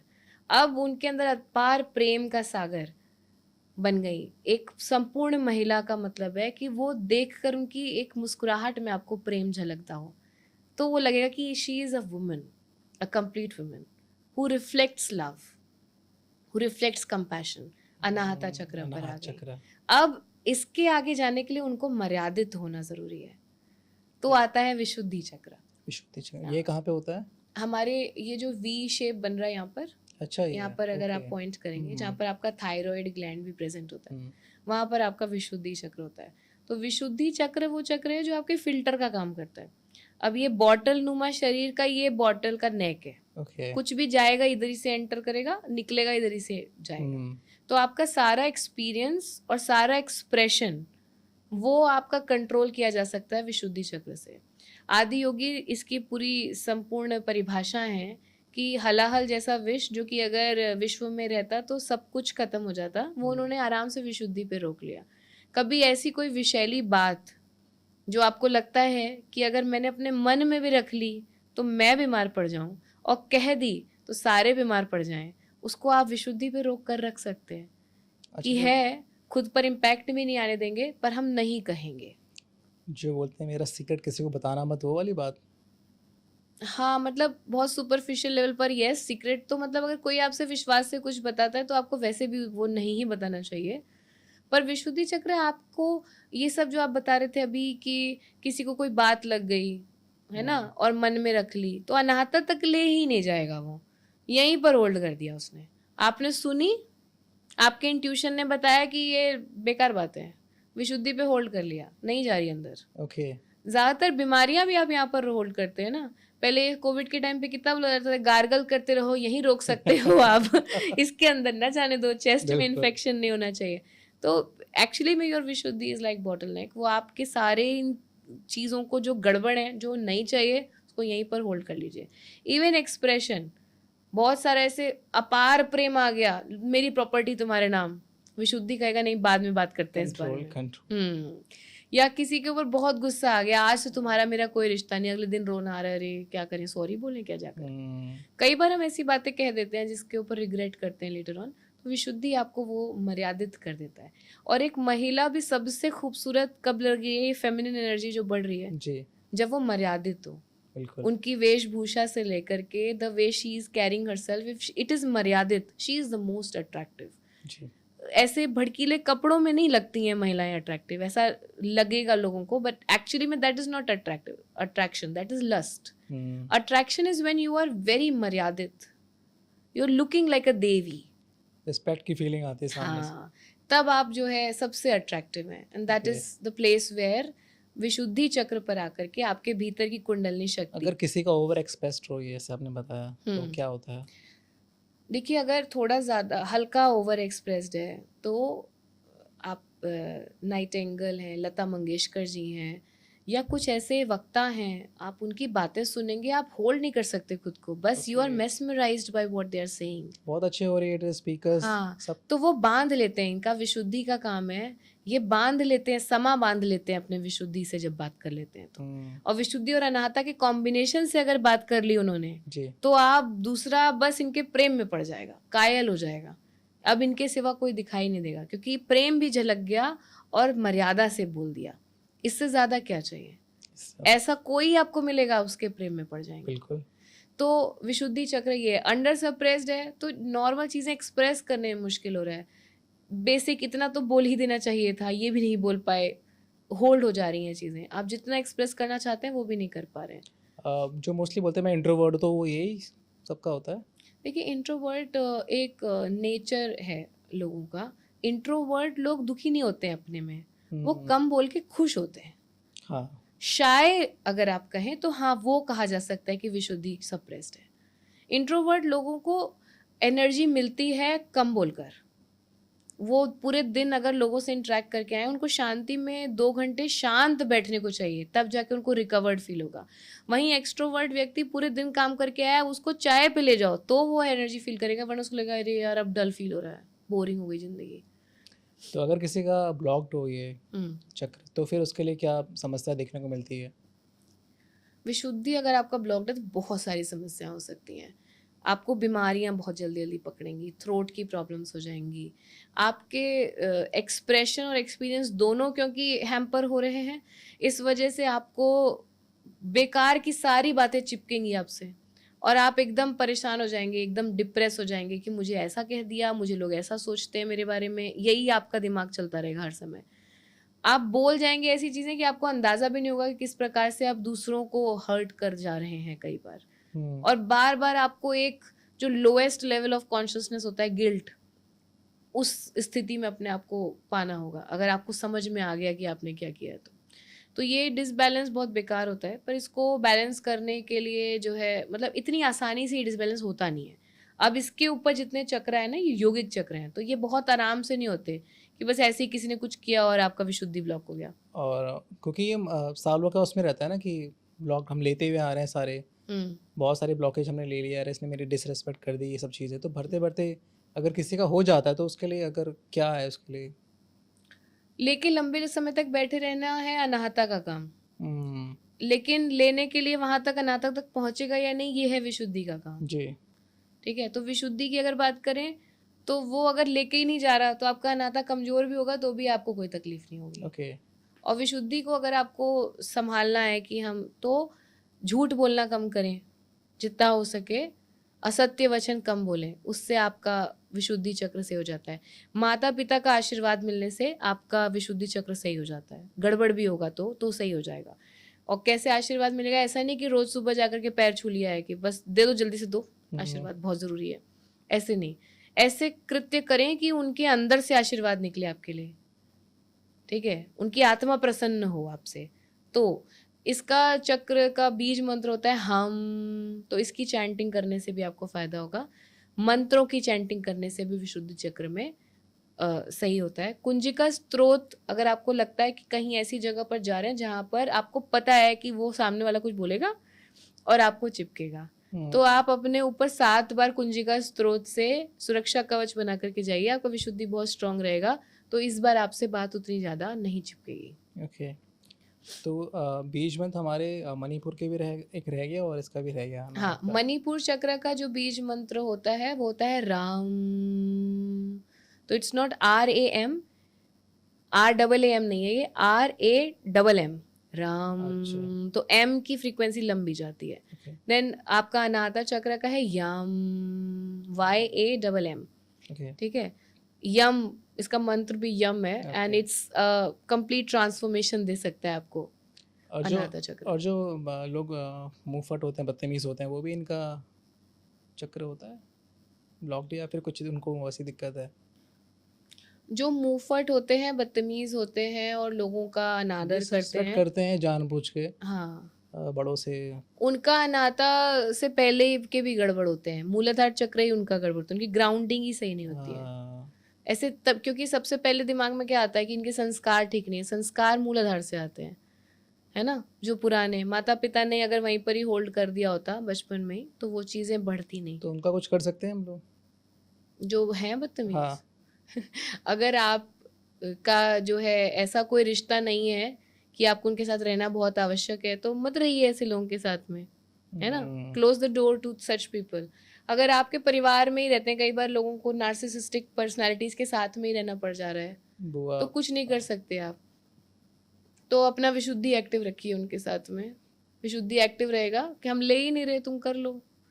और साथ में थोड़ी सी अंडरस्टैंडिंग अभी अग्ना चक्र पे आएगी, जो कि आप समझ पाएं कि जो भी चीज़ें कष्ट हैं वो भी आपके कभी के किए आज फलीभूत हुए हैं। तो ये इस बार कभी की आपकी दी हुई गाली आज रिपीट होके आपको सुनाई दे रही है, तो इस बार जय श्री राम बोल के सुन लीजिए चुपचाप। अब इसको आगे कैरी फॉरवर्ड मत करिए, वरना यही बुआ फूफा अगली बार सब पति पत्नी बन के आ जाएंगे और ज़्यादा जिंदगी खराब कर देंगे। ठीक है, मतलब जब बस ले जाओ उसको, स्वीकार कर लो, हो गया। हाँ, तो उसकी स्वीकृति करें। आप ये समझें कि किसी ने यदि कुछ कहा तो आपके शरीर को कहा, आपको कोई क्या कहेगा। आप खुद को आज तक जान नहीं सके, दूसरा आपको जानता नहीं है, तो आपको तो वैसे भी कोई कुछ नहीं कह रहा। सोनाली जी, आप जो बात करती है ना, वैसे सुनने में तो अच्छा लगता है 2 मिनट के लिए, प्रैक्टिकल नहीं लगता है। और थोड़े देर सोचते हैं सच में प्रैक्टिकल है ये बात है कि मैं अपने आप को ऐसे देखो कि मैं ऐसे व्यूअर हूँ अपने आप को, तो ये कैसे पॉसिबल है? आप अपनी खुद की जिंदगी को अगर नेविगेट करके बैकग्राउंड में देखेंगे, आप आज आपको लग रहा है आपका डिजायर जो है वो बहुत इंपॉर्टेंट है, कोई व्यक्ति आपकी लाइफ में बहुत इंपॉर्टेंट है, जो कि आज से ठीक 20 साल पहले आपके जीवन में था भी नहीं। जो डिजायर आपको लगता है is the centre of your life, वो आज से 10 साल बाद हो सकता है एग्जिस्ट ही ना करे। जब आप अपनी खुद की लाइफ को भी पूरी तरीके से नेविगेट करके देखते हैं, तो आपको ये समझ में आ जाता है कि हाउ टेम्पररी इट इज़।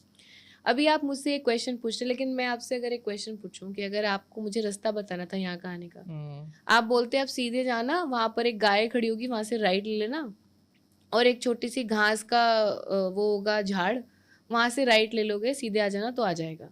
तो मैं आपको कहती कि ये कौन सा तरीका है, मुझे कुछ ऐसा लैंडमार्क बताओ जिसको मैं पकड़ के आ सकूं। आप जो कहते हैं कि मैं ये हूं, मुझे कैसे कहा, मत मानिए आपकी मैं व्यूअर की तरह देखूंगा। आप आइडेंटिफाई करिए अपने आप को, शरीर की तरह ही आइडेंटिफाई करिए, अपने नाम से ही आइडेंटिफाई करिए, पर वो कितना परमानेंट है ये आप सोच लीजिए एक बार। जब तक इतने छोटे बच्चे से आपने शुरू किया था, आज आपका शरीर बिल्कुल बदल चुका है, आज से 10 साल बाद बिल्कुल अलग लगेगा। एवरी 7 years आपकी 85% ऑफ बॉडी सेल्स चेंज हो चुकी होती है, मतलब प्रैक्टिकली आपका पूरा शरीर बदल चुका होता है हर 7 साल में। आपके विचार बदल रहे हैं, आपकी महत्वाकांक्षाएं बदल रही हैं। ये ठीक उस गाय की तरह नहीं है जो कि खड़ी अभी यहाँ चल रही, कल कहीं और चलेगी। बिल्कुल। तो आप कौन सा बहुत परमानेंट और लैंडमार्क वाले नेविगेशन पे चल रहे हैं कि मेरा वाला आपको लग रहा है कि ये चीज भरोसे के लायक नहीं है। परमानेंट तो आपका भी नहीं है। तो इंसान को मतलब लाइफ जीनी है तो सोचना पड़ेगा कि हम टेम्परेरी हैं सब कुछ, या फिर आप सोचिए परमानेंट क्या है। अगर आज बैठकर आप अपनी पास्ट लाइफ रिग्रेशन करवाते हैं, तो आपको पुराना जीवन भी याद आ जाएगा, और आप बहुत क्लियरली देख लेंगे कि अरे 5-6 बार मरने के बाद भी I have managed to survive. Who has managed to survive? That is permanent ना। Like all those bodies, they died and still you survived with another body. This time also it will happen, और ये continue रहेगा जब तक समझ नहीं आता। हाँ, तो कब तक आप गाय और घास से रास्ते बताएंगे? मैं आपको कह रही हूँ एक्चुअली कोई ठोस लैंडमार्क तो पकड़िए। ओके। जो चीज़ थोड़ी सी तो परमानेंट लगती हो। तो इसके बाद आता है एक और चक्र। इसके बाद आता है हमारा अग्नि चक्र। और ये कहाँ पे होता है? अग्नि चक्र आपकी जो ये जो भवें है, इसका हल्का सा जो एलिवेशन बनता है, यहाँ से अगर एक स्ट्रेट लाइन खींचेंगे और इधर से स्ट्रेट लाइन, तो जो सेक्शन बनता है, ओके, जहाँ पे टीका लगाते हैं मोस्टली। हाँ, ओके, वो आपका होता है अग्नि चक्र। और अग्नि चक्र को थर्ड आई चक्र भी बोलते हैं। और थर्ड आई बहुत पॉपुलर चक्र है, इंटरनेट में सब कहते हैं मैंने अपनी थर्ड आई ओपन कर लेनी है सीधे, फिर मुझे सब दिखाई देगा, मैं त्रिकालदर्शी बन जाऊंगा। पर आध्यात्मिक तौर पर थर्ड नेत्र का मतलब है आपके भीतर की जो शक्ति थी अब वो परिपक्व नारी बन चुकी हैं, वो शिव से मिलने के लिए, चैतन्य होने के लिए तैयार हैं। ओके। ठीक है। और यहाँ आकर के शक्ति और शिवा मिल जाते हैं, तो आपकी लेफ्ट नेत्र से यदि शक्ति देख रही है, राइट नेत्र से यदि शिवा देख रहे हैं, तो जब दोनों एक साथ देख रहे हैं तो वो नेत्र है आपका थर्ड नेत्र, जहाँ से वो दोनों एक साथ देख रहे हैं। तो शिव जी का जब नेत्र थर्ड खुल जाता है, कहा जाता है ना कि सब डिस्ट्रॉय हो गया, तो जो बाहर था वो डिस्ट्रॉय हो गया, और जब वो अंदर है तो अंदर का मैं डिस्ट्रॉय हो जाता है। तो शिवा का प्रेजेंस वैसा है, ये अंतर्मुखी आपको कर देगा। आपके भीतर आपको छोड़ के जो जो है उसका अस्तित्व अब आपके लिए थर्ड पार्टी हो जाएगा। ओके। ये कुंडलिनी की वो स्थिति है जहां पर अब शक्ति सिर्फ जागृत नहीं है, वो चैतन्य है, जागृत है, चैतन्य है, उन्हें पता है वो क्या है। जैसे कि माँ पार्वती को पता चला कि वो महाकाली हैं, वैसे ही अब आपके भीतर की कुंडलिनी शक्ति को पता चला कि वो जगत जननी है, वो क्रिएटर है, वो शिवा की संगिनी है। अब ये चक्र तो मेरे ख्याल से कोई ओपन भी नहीं कर पाता होगा, किसका ब्लॉक भी नहीं होगा। कोई मिला आपको ऐसे? इसका कोई, इसको टच करना बहुत आसान नहीं है, बहुत मुश्किल से आप इसको ब्लॉक कर सकते हैं। एक ही छोटा सा सटल सा तरीका है कि आप अपने इंट्यूशन पर भरोसा करना बंद कर दें। अपने स्वयं पर भरोसा जिस दिन आपका उठ जाएगा, उस दिन आपका अग्नि चक्र अपने आप ब्लॉक हो जाएगा। कोई बाहर ही नहीं कर सकता, आप स्वयं ही कर सकते हैं। अपने आप पे भरोसा बंद मतलब कैसे? कोई एग्जांपल दें आप। मतलब आपका इंट्यूशन, आपके भीतर से एक आवाज़ होती है जो हमेशा आपको बताती है ये सही है और ये गलत है, और जब आप कई बार उस सही की आवाज़ को छोड़ करके गलत में फंस जाते हैं, तो आपका अग्नि चक्र कहता है मेरी कोई प्रासंगिकता नहीं है, उपयोग नहीं है, तो वो आपको छोड़ देता है। जो बोलते मेरा अंतर्मन कह रहा है, मेरा सिक्स सेंस कह रहा है, वो यही होता है। यस। ओके। तो थर्ड आई चक्र अगर किसी का बहुत हाई एलिवेटेड है, साधक हैं, तो उनको फिर बहुत सारी चीज़ें दिखाई दे जाएंगी। जैसे? और सबसे इम्पोर्टेंट बात है, जो जब दिखाई देना चाहिए वो दिखाई दे जाएगा। अपने खुद के हो सकता है पास्ट लाइफ्स दिखाई दे जाएं, अपने बारे में ये क्वेश्चन आ जाएगा और दिखना भी शुरू हो जाएगा कि who you really are and where you have come from. आप कौन हैं और कहाँ से आए हैं। आप सिर्फ अपना नाम नहीं बता पाएंगे इस सवाल के जवाब में, थोड़ा सा और गहराई से सोचने की कोशिश करने लगेंगे। थर्ड आई जागृत होने से आपका इंट्यूशन डेफिनेटली बहुत स्ट्रांग हो जाता है, तो आपको इंसान की पहचान हो जाती है। पर अगर कुंडलिनी जागरण के माध्यम से आए हैं जी, तो आपका कंपैशन भी रहेगा साथ में, तो आपको दिख भी जाएगा, पर ऐसा नहीं आप हर बात पर सवाल उठाएंगे, आप जाने देंगे। कोई नहीं, जब सामने वाले की बुद्धि खुलने का वक्त आएगा वो समझ जाएंगे। आप बुरा नहीं मानेंगे क्योंकि आपको दिखेगा कि ये सामने मीठा बोल रहे हैं, अंदर से निगेटिव है, इंट्यूशन बता रहा है, फिर भी आप जाने देंगे कि कोई बात नहीं, तुम्हारा भी जागृति का समय आएगा, ईश्वर करे वो जल्दी आए। जैसे जीसस क्राइस्ट ने जब उनके हाथ में वो कीले ठोक रहे थे, तो उन्होंने कहा कि ईश्वर इन्हें क्षमा करिएगा, इन्हें पता नहीं है क्या कर रहे हैं। ये ऐसा ही व्यक्ति कह सकेगा जो कि देह में रह करके थर्ड नेत्र से ये देख सकता है कि अभी बस इसकी जागृति का वक्त नहीं आया है। ये सब कुंडलिनी जागृत वाले लोग हैं, एनलाइटेंड लोग हैं, इनका जीवन को, लोगों को देखने का नजरिया चेंज हो जाता है। फिर आता है आपका सहस्रार चक्र, जो कि शरीर के अंदर नहीं होता, शरीर से 4 अंगुल ऊपर स्थित होता है। तो ये अत्यंत शुद्ध चक्र है, इसको अशुद्ध आप नहीं कर सकते, कोई और कर सकते। इसकी ना ब्लॉक्ड होता है ना कुछ होता है, नहीं, बस इसमें न्यूट्रिशन तब तक नहीं पहुंचेगा जब तक आप ये सब कुछ क्रॉस करके यहाँ तक नहीं आए। तो वो कमल की डंडी यहाँ से अटैच्ड है, अच्छा, यहाँ तक न्यूट्रिशन लेके आएंगे, तब जाके ये सहस्त्रदल कमल खिलना शुरू करेगा। एक एक पंखुड़ी इसकी आपको एक एक सिद्धि प्रदान करती है। अलग अलग प्रकार की सिद्धियाँ हो सकती हैं, हजारों सिद्धियाँ आपके लिए ओपन हो जाएंगी। सबसे मेन काम इसका है आपको डिवाइन के साथ कनेक्ट करना। अब डिवाइन के साथ क्या, कैसे कनेक्ट होना है, जैसे कि आपको ऐसा एस्ट्रोनॉट को किसी को भेज दिया, वो वहां पर जाकर के सालों तक काम कर रहा है, एक दिन उसके लौटने का अवधि आ गई जब, तो सिग्नल इधर से बजेगा और फिर आपको कनेक्ट करना होगा। इस बीच में भी आपको कई बार सिग्नल की जरूरत पड़ेगी, तो ये सब सिग्नल कहाँ से आएगा, सब आपके हायर सेल्फ, आपकी एस्ट्रल बॉडीज, आपको डिवाइन गॉड, जो आप इसको कहना चाहें, वो आपको प्रोवाइड करेंगे। आपकी ही हायर सेल्फ से आपको कनेक्ट करता है। जब कुंडलिनी शक्ति का जागरण का ये अवस्था चल रही है, तो जब ये सहस्रार के लिए इनको उछाल लेना पड़ता है। अगना तक आप कुछ कर सकते हैं, इसके आगे आप कुछ कर नहीं सकते, इसके आगे वो करेंगी, शक्ति स्वयं करेंगी। तो यहाँ तक आप ले आए, फिर वो एक छलांग लगाती हैं और फिर सहस्रार चक्र को टच करते हुए वापस आकर के आपकी नाभि में गिरती हैं। ओके। तो जो साउंड क्रिएट होता है दैट इज कॉल्ड अनाहद नाद, जो कई लोगों को वो नाद एक स्वर सुनाई देता है। जब ये कंप्लीट हो गया तब कहा जाएगा कि आपकी कुंडलिनी जागृत हो गई। ठीक है, पर ये मतलब नहीं है कि आप स्पिरिचुअली एनलाइटन हो गए। कुंडलिनी जागरण के बाद अब आप प्रॉपरली मेडिटेशन कर पाएंगे, अब आप समाधि की स्थिति में जा पाएंगे। अब जितना आप समाधि की स्थिति में जाएंगे धीरे धीरे आप तुरीय अवस्था को प्राप्त करेंगे, जिसे you can say closer to spiritual enlightenment. It's still not spiritual enlightenment. Turiya को भी क्रॉस करने के बाद में, तुरिया की भी 3 अवस्थाएं होती हैं, तुरिया सुषुप्ति, तुरिया जागृत और तुरिया कॉन्शियस, सबकॉन्शियस, अनकॉन्शियस। ये तीनों स्टेट्स होती हैं। एक और भी स्टेट होती है इसकी, हाईली अवेयर स्टेट, उसको बोलते हैं तुरियातीत। तो तुरियातीत इज द लास्ट। तो कृष्णा हैज बीन क्लेम्ड कि वो तुरियातीत हैं। जब आप वहां पहुंच जाते हैं तो आपको फाइनली समझ में आ जाता है, जैसे सब्जेक्ट ऑब्जेक्ट सब्जेक्ट ऑब्जेक्ट, एक एक स्टेप पीछे जा रहे हैं। फाइनली आपको समझ में आया I am the last subject and everything now is the object. Okay. उस समय, उस स्थान पर आप और ईश्वर एक ही हैं। अभी तक आपको लग रहा है ईश्वर का तत्व मुझ में है, फिर आपको समझ में आया कि नहीं, बस ईश्वर का ही तत्व है, मैं ही क्या बचा। फिर होगा कि अच्छा ईश्वर ही है and nothing else is there. उस स्थान पर आप पहुंच जाते हैं तो तुरीयातीत अवस्था हो जाती है। मतलब आप एक छोटे से एग्जाम्पल से बताती हूँ, जैसे कि एक मड का पॉट है, आपके हाथ में दिया, तो आप कह रहे हैं कि मड का पॉट है, इसमें पानी भर सकते हैं, इसकी फंक्शनैलिटी है कि इसमें पानी भर के हम पी सकते हैं, पानी को ठंडा कर देता है। ठीक है, मैंने कहा चलो ठीक है, what you are holding is it a pot? तो आपने कहा हाँ पॉट है। एक कि टच क्या कर पा रहे हैं आप? क्ले। दिखाई क्या दे रहा है? क्ले। अंदर से भी छुएंगे क्या है? क्ले।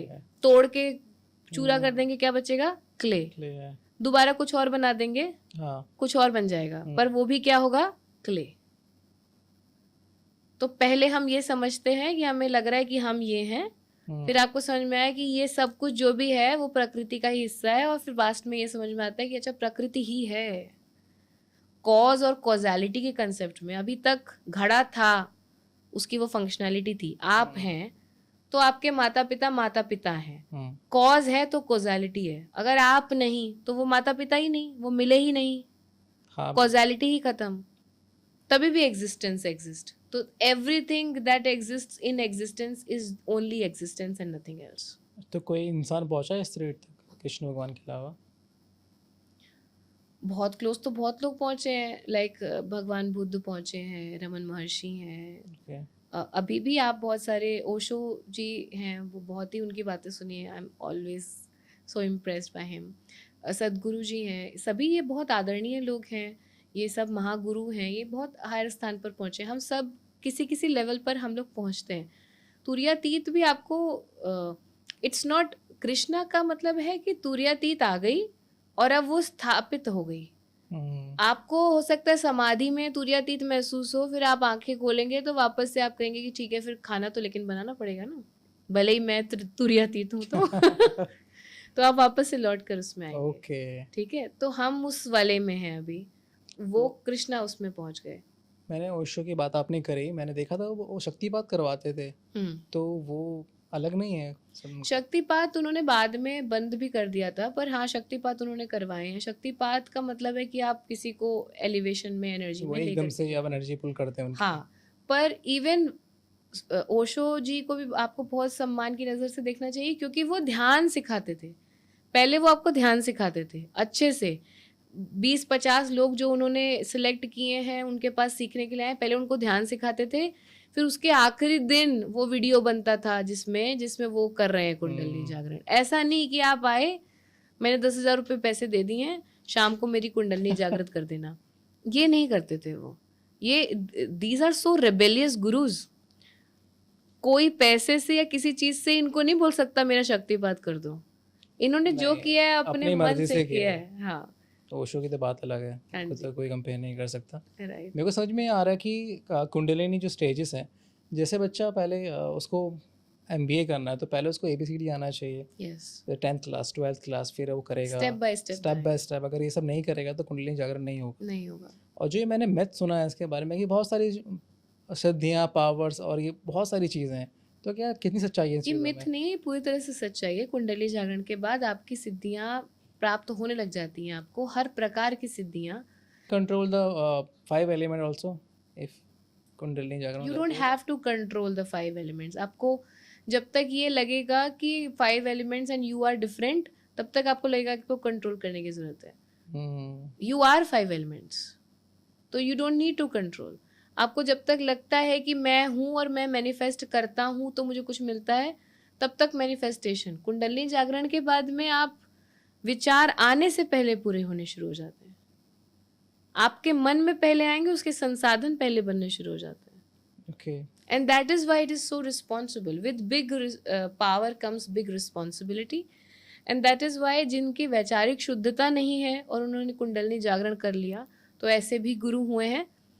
आशाराम बापू हैं, राम रहीम, जिन्होंने महाकलेश भी लाया है। मतलब आपके ऊपर है कि इसको, मतलब अगर आपके विचार शुद्ध नहीं है तो हाँ, आप विनाश भी कर सकते हैं या क्योंकि कुंडलिनी तो आप जागृत कर लोगे। महाशक्ति थी, तभी तो इतने सारे समूह में लोगों को इन्होंने आकर्षित किया था। नहीं तो पॉसिबल ही नहीं है। हाँ, कैसे आप तो कंट्रोल कर सकते शक्ति हैं तो इनको? जागृत थी, पर विवेक। इसीलिए जब लक्ष्मी जी का पूजन करते हैं तो लक्ष्मी गणेश का पूजन करते हैं दिवाली में, हाँ, क्योंकि कनक कनक ते 100 गुनी माँ दकता अधिकाय, या खाए बोराए जग वा पाए बोराए। मतलब कनक सोना भी है, धतूरा भी है। एक को तो आप पा कर खाने से पागल हो जाओगे, एक को पाने से ही पागल हो जाओगे। तो लक्ष्मी आ रही है तो हे विवेक के साथ आइएगा, वरना हमारा पतन ही हो जाएगा। क्योंकि लोगों को पता नहीं है कि लक्ष्मी तो आती है, खर्च कैसे करना है, इन्वेस्टमेंट कैसे करना है, उसका क्या सदुपयोग करना है। लक्ष्मी पॉकेट में अच्छी लगती है ना, सर पे चढ़ जाती हैं तो तो बहुत खराब बुरी हो लगती है। तो मुझे ना एक पूछना था आपसे, एक ऐसे कि इंट्यूशन की आपने बात करी कि आपको इंट्यूशन आते हैं कि हाँ ये हो रहा है, यही हो रहा है, लेकिन मुझे जो आते हैं बहुत वीक आते हैं, बहुत कम कम। ऐसा लगता है कि धुंधले से होते हैं और थोड़ी देर उठ के मैं भूल जाता हूँ उनको थोड़ी देर बाद। तो ये किस सिचुएशन में है ये?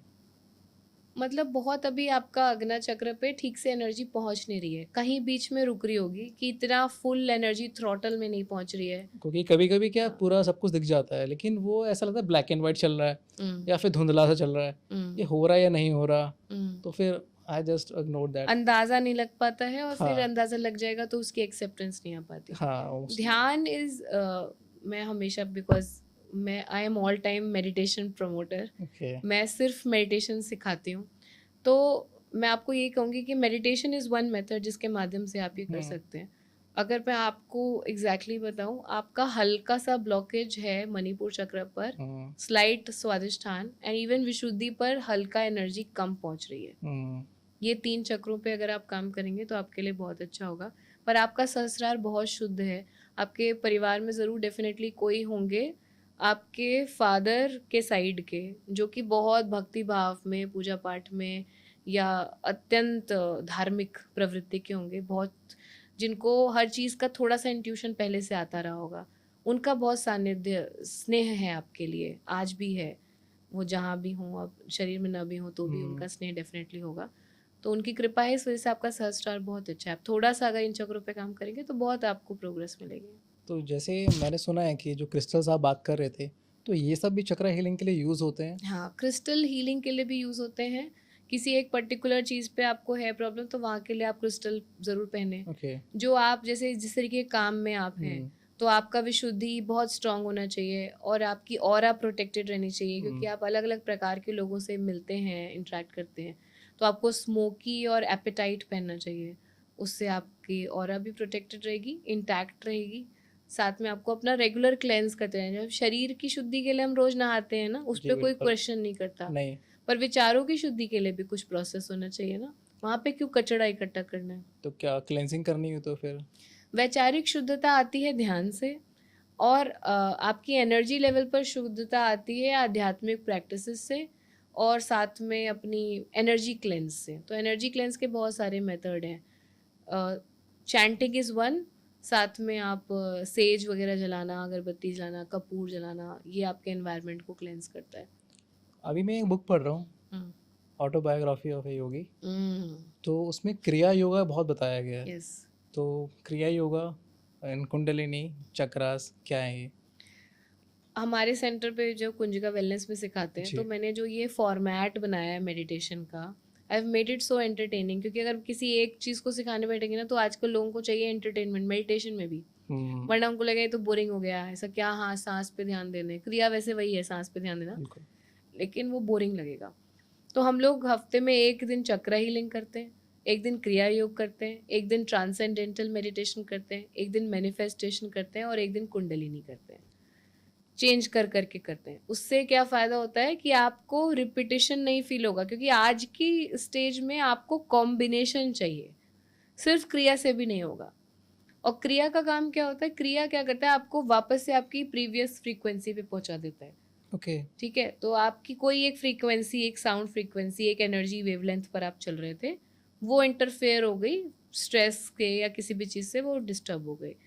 क्रिया क्या करता है, आपको बोलता है कि एक रिपीट पे ब्रीद इन के साथ एक विचार, ब्रीद आउट के साथ एक विचार, ब्रीद इन के साथ एक मंत्रा का एक सेक्शन, ब्रीद आउट के साथ मंत्रा का दूसरा सेक्शन। जैसे मिलिट्री वाले मार्च पास करते हैं, उन्हें कहा जाता है कि ब्रिज के ऊपर नहीं करना है। क्यों? क्योंकि ब्रिज फ्रीक्वेंसी पकड़ लेगा, क्योंकि वो एक साथ करेंगे। तो आप वही करेंगे, आप इतनी बार ऐसा रिपीट करेंगे क्रिया में कि आपकी पूरी बॉडी के सारे पार्टिकल्स एक वेवलेंथ पकड़ लें। ओके। और वो न्यूट्रलाइज करके आपको वापस से सेंटर पहुंचा दें। और ये सच है कि बोलते हैं कि क्रिया योगा बहुत ज़्यादा इफेक्टिव है और दूसरे योगा से कुछ साल आगे चले जाते हैं आप अपने स्पिरिचुअल पास जर्नी में? नहीं, ये मैं नहीं कहूँगी। ओके। मेरे हिसाब से आपकी प्रवृत्ति के हिसाब से डिसाइड होगा कि आप कौन से मेडिटेशन फॉर्म में ज़्यादा अलाइन कर रहे हैं। ओके। हो सकता है आपको क्रिया योग में बिल्कुल ही मजा ना आए और आप चक्रास में बहुत अच्छा कर जाएं। हो सकता है आपको चक्रास और कुंडलिनी और ये सब कुछ नहीं समझ में आता, आपको इमेजिनेशन पसंद है, तो आप मैनिफेस्टेशन मेडिटेशन अच्छी कर पाएंगे, आपका विजुअलाइजेशन अच्छा होगा। आप पता नहीं आप चक्रा कौन से चक्र पे बैठे हैं, कौन सा ब्लॉक है, कैसे डिसाइड कर सकते हैं कि कोई एक कौन सी चीज़ है जो आपको फ़ायदा करेगी। इसलिए मैंने ये प्रोसेस ही ऐसा बनाया कि सब किसी भी बैकग्राउंड से आए हों, सबको थोड़ा थोड़ा मिल जाएगा और सब आकर के एक जगह पर एटलीस्ट पहुंच जाएंगे जहाँ से अपलिफ्ट हो सके। अभी रिसेंटली मैं मंदिर में गया था, तो उनके शक्तिपीठ था वो, वहाँ पे आरती हो रही थी सुबह की। तो आई फील कुछ मुझे फील हुआ कि वाइब्रेशन टाइप का मेरे को लग रहा था कि हाथ में वाले सीधे हाथ में। अब मुझे लगा कि क्या है, बताऊँ नहीं बताऊँ किसी को, मैंने कहा चलिए आपको बता देता हूँ। क्योंकि मंदिर भी चक्रास के हिसाब से बनाते हैं। मंदिर का भी वो होता है, तो मंदिर का जो सबसे बाहर वाला दरवाजा होता है वो होता है मंदिर का मूलाधार चक्र। जी। ठीक है, मूलाधार चक्र से आप घुसते हैं तो फिर आपको एक चप्पल स्टैंड बना रहता है, मिठाई विठाई मिलेगी वहाँ पर, माला फूल मिलती रहती है, जो भी खरीदने वरीदने का सामान है वो सब मिलेगा। वो है उसका स्वादिष्टान चक्र, संसाधन, वैभव, लग्जरी। इसके बाद आप आगे बढ़ेंगे तो आपको 3 या 4 स्टेयर्स मिलेंगे, है चबूतरा आता है। वो स्टेयर्स आर मणिपुर चक्र, एलिवेशन के लिए जा रहे हैं आप। मणिपुर चक्र के बाद आप आएंगे, एक खूबसूरत सा जगह होगा जहाँ पर खूब नक्काशी वगैरह जितना करना है, मार्बल वर्क, सुंदरता, 4 पिलर्स बने रहेंगे, आंगन जैसा होगा। ये है अनाहता चक्र, इसे सुंदर बनाया जाता है, ये आपका दिल मोह ले, बिल्कुल आपका मन रुक जाए वहाँ पर। अनाहता चक्र के बाद एक छोटा कमरा होता है, गर्भगृह बोलते हैं, उसका एक छोटू सा दरवाजा होता है। बिल्कुल। वो हमेशा ऐसा हाइट से भी थोड़ा सा कम रखते हैं उसको, है ना, और एक हल्की सा उठा होता है वो। बिल्कुल ठीक है, वो है विशुद्धि चक्र मंदिर का। उससे एंटर करके फिर आप पहुंचेंगे जहाँ दर्शन हो जाएंगे अग्नि चक्र, जहाँ मूर्ति स्थित है। ठीक मूर्ति के ऊपर एक टूम्ब बना रहेगा जिसके ऊपर ध्वज लगेगा, एंटीना, सहस्रार चक्र। तो मंदिर भी तो चक्रास में ही बनता है। अच्छा, इसलिए कुछ लोग बोलते हैं कि मंदिर में जाके थोड़ा सा पॉजिटिव फील हो रहा है या फिर बहुत सारी चीज़ें। मंदिर इज मदर बोर्ड। तो पहले जो है मंदिर बनाए जाते थे बहुत भक्ति भाव से नहीं, बल्कि वो लैब्स होती थी, लेबोरेटरीज। क्योंकि हम इसको सबसे ज़्यादा यूज़ करते थे। अभी आप अपने से बाहर सब कुछ ज़्यादा यूज़ करते हैं, पहले अपने से भीतर जो होते थे योगी, वो सबसे ज़्यादा अपने भीतर की चीज़ों को यूज़ करते थे कि हमारे अंदर की मशीनरी क्या है, पहले हम इसे समझेंगे, तो इसे समझने के लिए वो ध्यान में जाते थे और ध्यान में जाकर के पूरा एक एक वेन से लेके सब चेक कर रहे हैं क्या चल रहा है। उसके लिए सबसे बेहतरीन स्थान उन्होंने बनाए ऐसे मदर बोर्ड्स, ऐसी जगह जो कि कंड्यूसिव बना देंगे, ईजी हो जाएगा चीज़ें करना, ध्यान में जाना ईजी हो जाएगा। तो मंदिर इसीलिए इस तरीके के स्ट्रक्चर्स में बनाए जाते थे। Okay. These are the mother boards. Sonali ji, एक टॉपिक और रह गया मेरे पास पूछने के लिए। यंत्र, मंत्र और तंत्र, इनको अगर आप शॉर्टली डिफाइन कर पाएँ। मंत्र, जैसे आपका नाम जो है, अगर आपको मुझे बुलाना है तो मेरा मंत्र क्या है? सोनाली। आप बोलेंगे सोनाली तो मैं सुन लूंगी। तो जो बुलाने का एक एड्रेस करेंगे जिस चीज से, वो है मंत्र। यंत्र क्या है? यंत्र वो जगह, जैसे कि ये ये जो दिखाई दे रहा है, ओके। इसको आप कंसिडर कर लीजिए कि ये यंत्र है जिसको बुलाने का क्या है? मंत्र, सोनाली। तंत्र क्या होगा? मेथड, कैसे बुलाएंगे, कॉल करेंगे, कौन से समय पर कॉल करेंगे की बात हो जाएगी, है ना। अगर बुलाना है तो कैसे बुलाएंगे? क्या टैक्सी करके जाना पड़ेगा? खुद मिलने जाना है तो कहाँ पर मिलूंगी मैं? ये जो मेथड है, ये है तंत्र। यंत्र, मंत्र, तंत्र, हमारा जो खुद का ये पूरा मदर बोर्ड है, it's a complete collection of all the three. Now if you have to approach any of the devi devta और एनी पर्सन और एनी स्थान, एनीथिंग, इसका कॉम्बिनेशन के लिए आप एक यंत्र बिठाते हैं। तो अगर आप यंत्र में आपका ज्यादा अनाहत चक्र से कनेक्शन बनता है तो आप सुंदर मूर्ति लाइए, वो यंत्र है। पर आपको अगर लगता है कि नहीं नहीं, मुझे बस एनर्जी बुलानी है, मुझे ऐसा अनाहता को सेटिस्फाई करने का जरूरत नहीं है, मैं यंत्र को भी मान लूंगा, तो उसका ज्योमेट्रिकल स्ट्रक्चर होता है। हाँ। आप वो लाएं, वो यंत्र बैठाएं। तो आपने ये बता दिया कि यहाँ पर आना है आपको, नाम मैं बुला रहा हूँ, और मेथड जिससे आप बुलाएंगे कि पूर्णिमा की तिथि पे सुबह 8 बजे बैठकर 108 बार आपका नाम बुलाने से आप इस यंत्र में प्रवेश करेंगे। यह है तंत्र। कितना ब्यूटीफुल डिफाइन किया हमारे उसमें वेदों पुराणों में ये सब चीज़ें की। और लोग समझते नहीं है, बोलते हैं कि कैसे क्या है ये, क्यों मंत्र पढ़े 108 बार, 1008 बार। वो मेथड है। जैसे कि आपको किसी को अगर ऑफिसर को मिलना है तो एक मेथड है कि आप पहले उनके सेक्रेटरी से अप्रोच करेंगे, अपॉइंटमेंट लेंगे, फिर उसके बाद आपको वो लगभग 12 से 24 घंटे में रिप्लाई करेंगे। मेथड। हमेशा मैं एक सवाल पूछता हूँ जितने भी हमारे गेस्ट आते हैं, बिकॉज उनके पास इतना एक्सपीरियंस आता है लाइफ का। बहुत सारे व्यूअर्स हैं, क्या पीस ऑफ एडवाइस आप देना चाहेंगे उन्हें लाइफ आसानी से जीने के लिए, सिंपल जीने के लिए और खुशी के साथ जीने के लिए? ये एडवाइस ना समय समय और काल काल में परिवर्तित होती रहती है। तो अब now we have approached highest level of evolution. हम सबसे कंफर्टेबल जनरेशन है, हम बहुत आराम तलबी की ज़िंदगी जी रहे हैं, और हम सबसे चिंतित जनरेशन है। हम सारे साइकोसोमैटिक डिजीजेस से फंसे हुए जनरेशन है।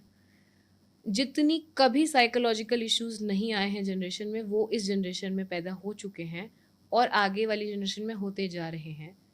इसलिए the biggest piece of advice from my side is, religious रहिए चाहे ना रहिए, अपने भीतर एक स्पिरिचुअल क्वोशंट लेकर आइए। माता पिता के सिवा आज की डेट में बच्चों को पता ही नहीं है कि कोई और भी हो सकता है जिसके नाम के विश्वास से भी हमारा जीवन कट पाएगा।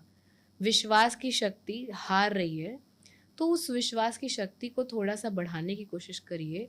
ये हमारी रिस्पॉन्सिबिलिटी है कि हमारे बाद वाली जनरेशन का कोई कनेक्शन तो हो ईश्वर के साथ, बिल्कुल, प्रकृति के साथ, वो कट ऑफ ना हो जाएं। वो सिर्फ अपने और हमारे बीच में, और फिर उसके बाद हर एक चीज़ उन्हें डराती है, हर रिश्ते को खोने का डर उनके मन में बैठा हुआ है। वो इस डर से निकल सकें, अपने आप को एज एन इंडिविजुअल समझ सकें।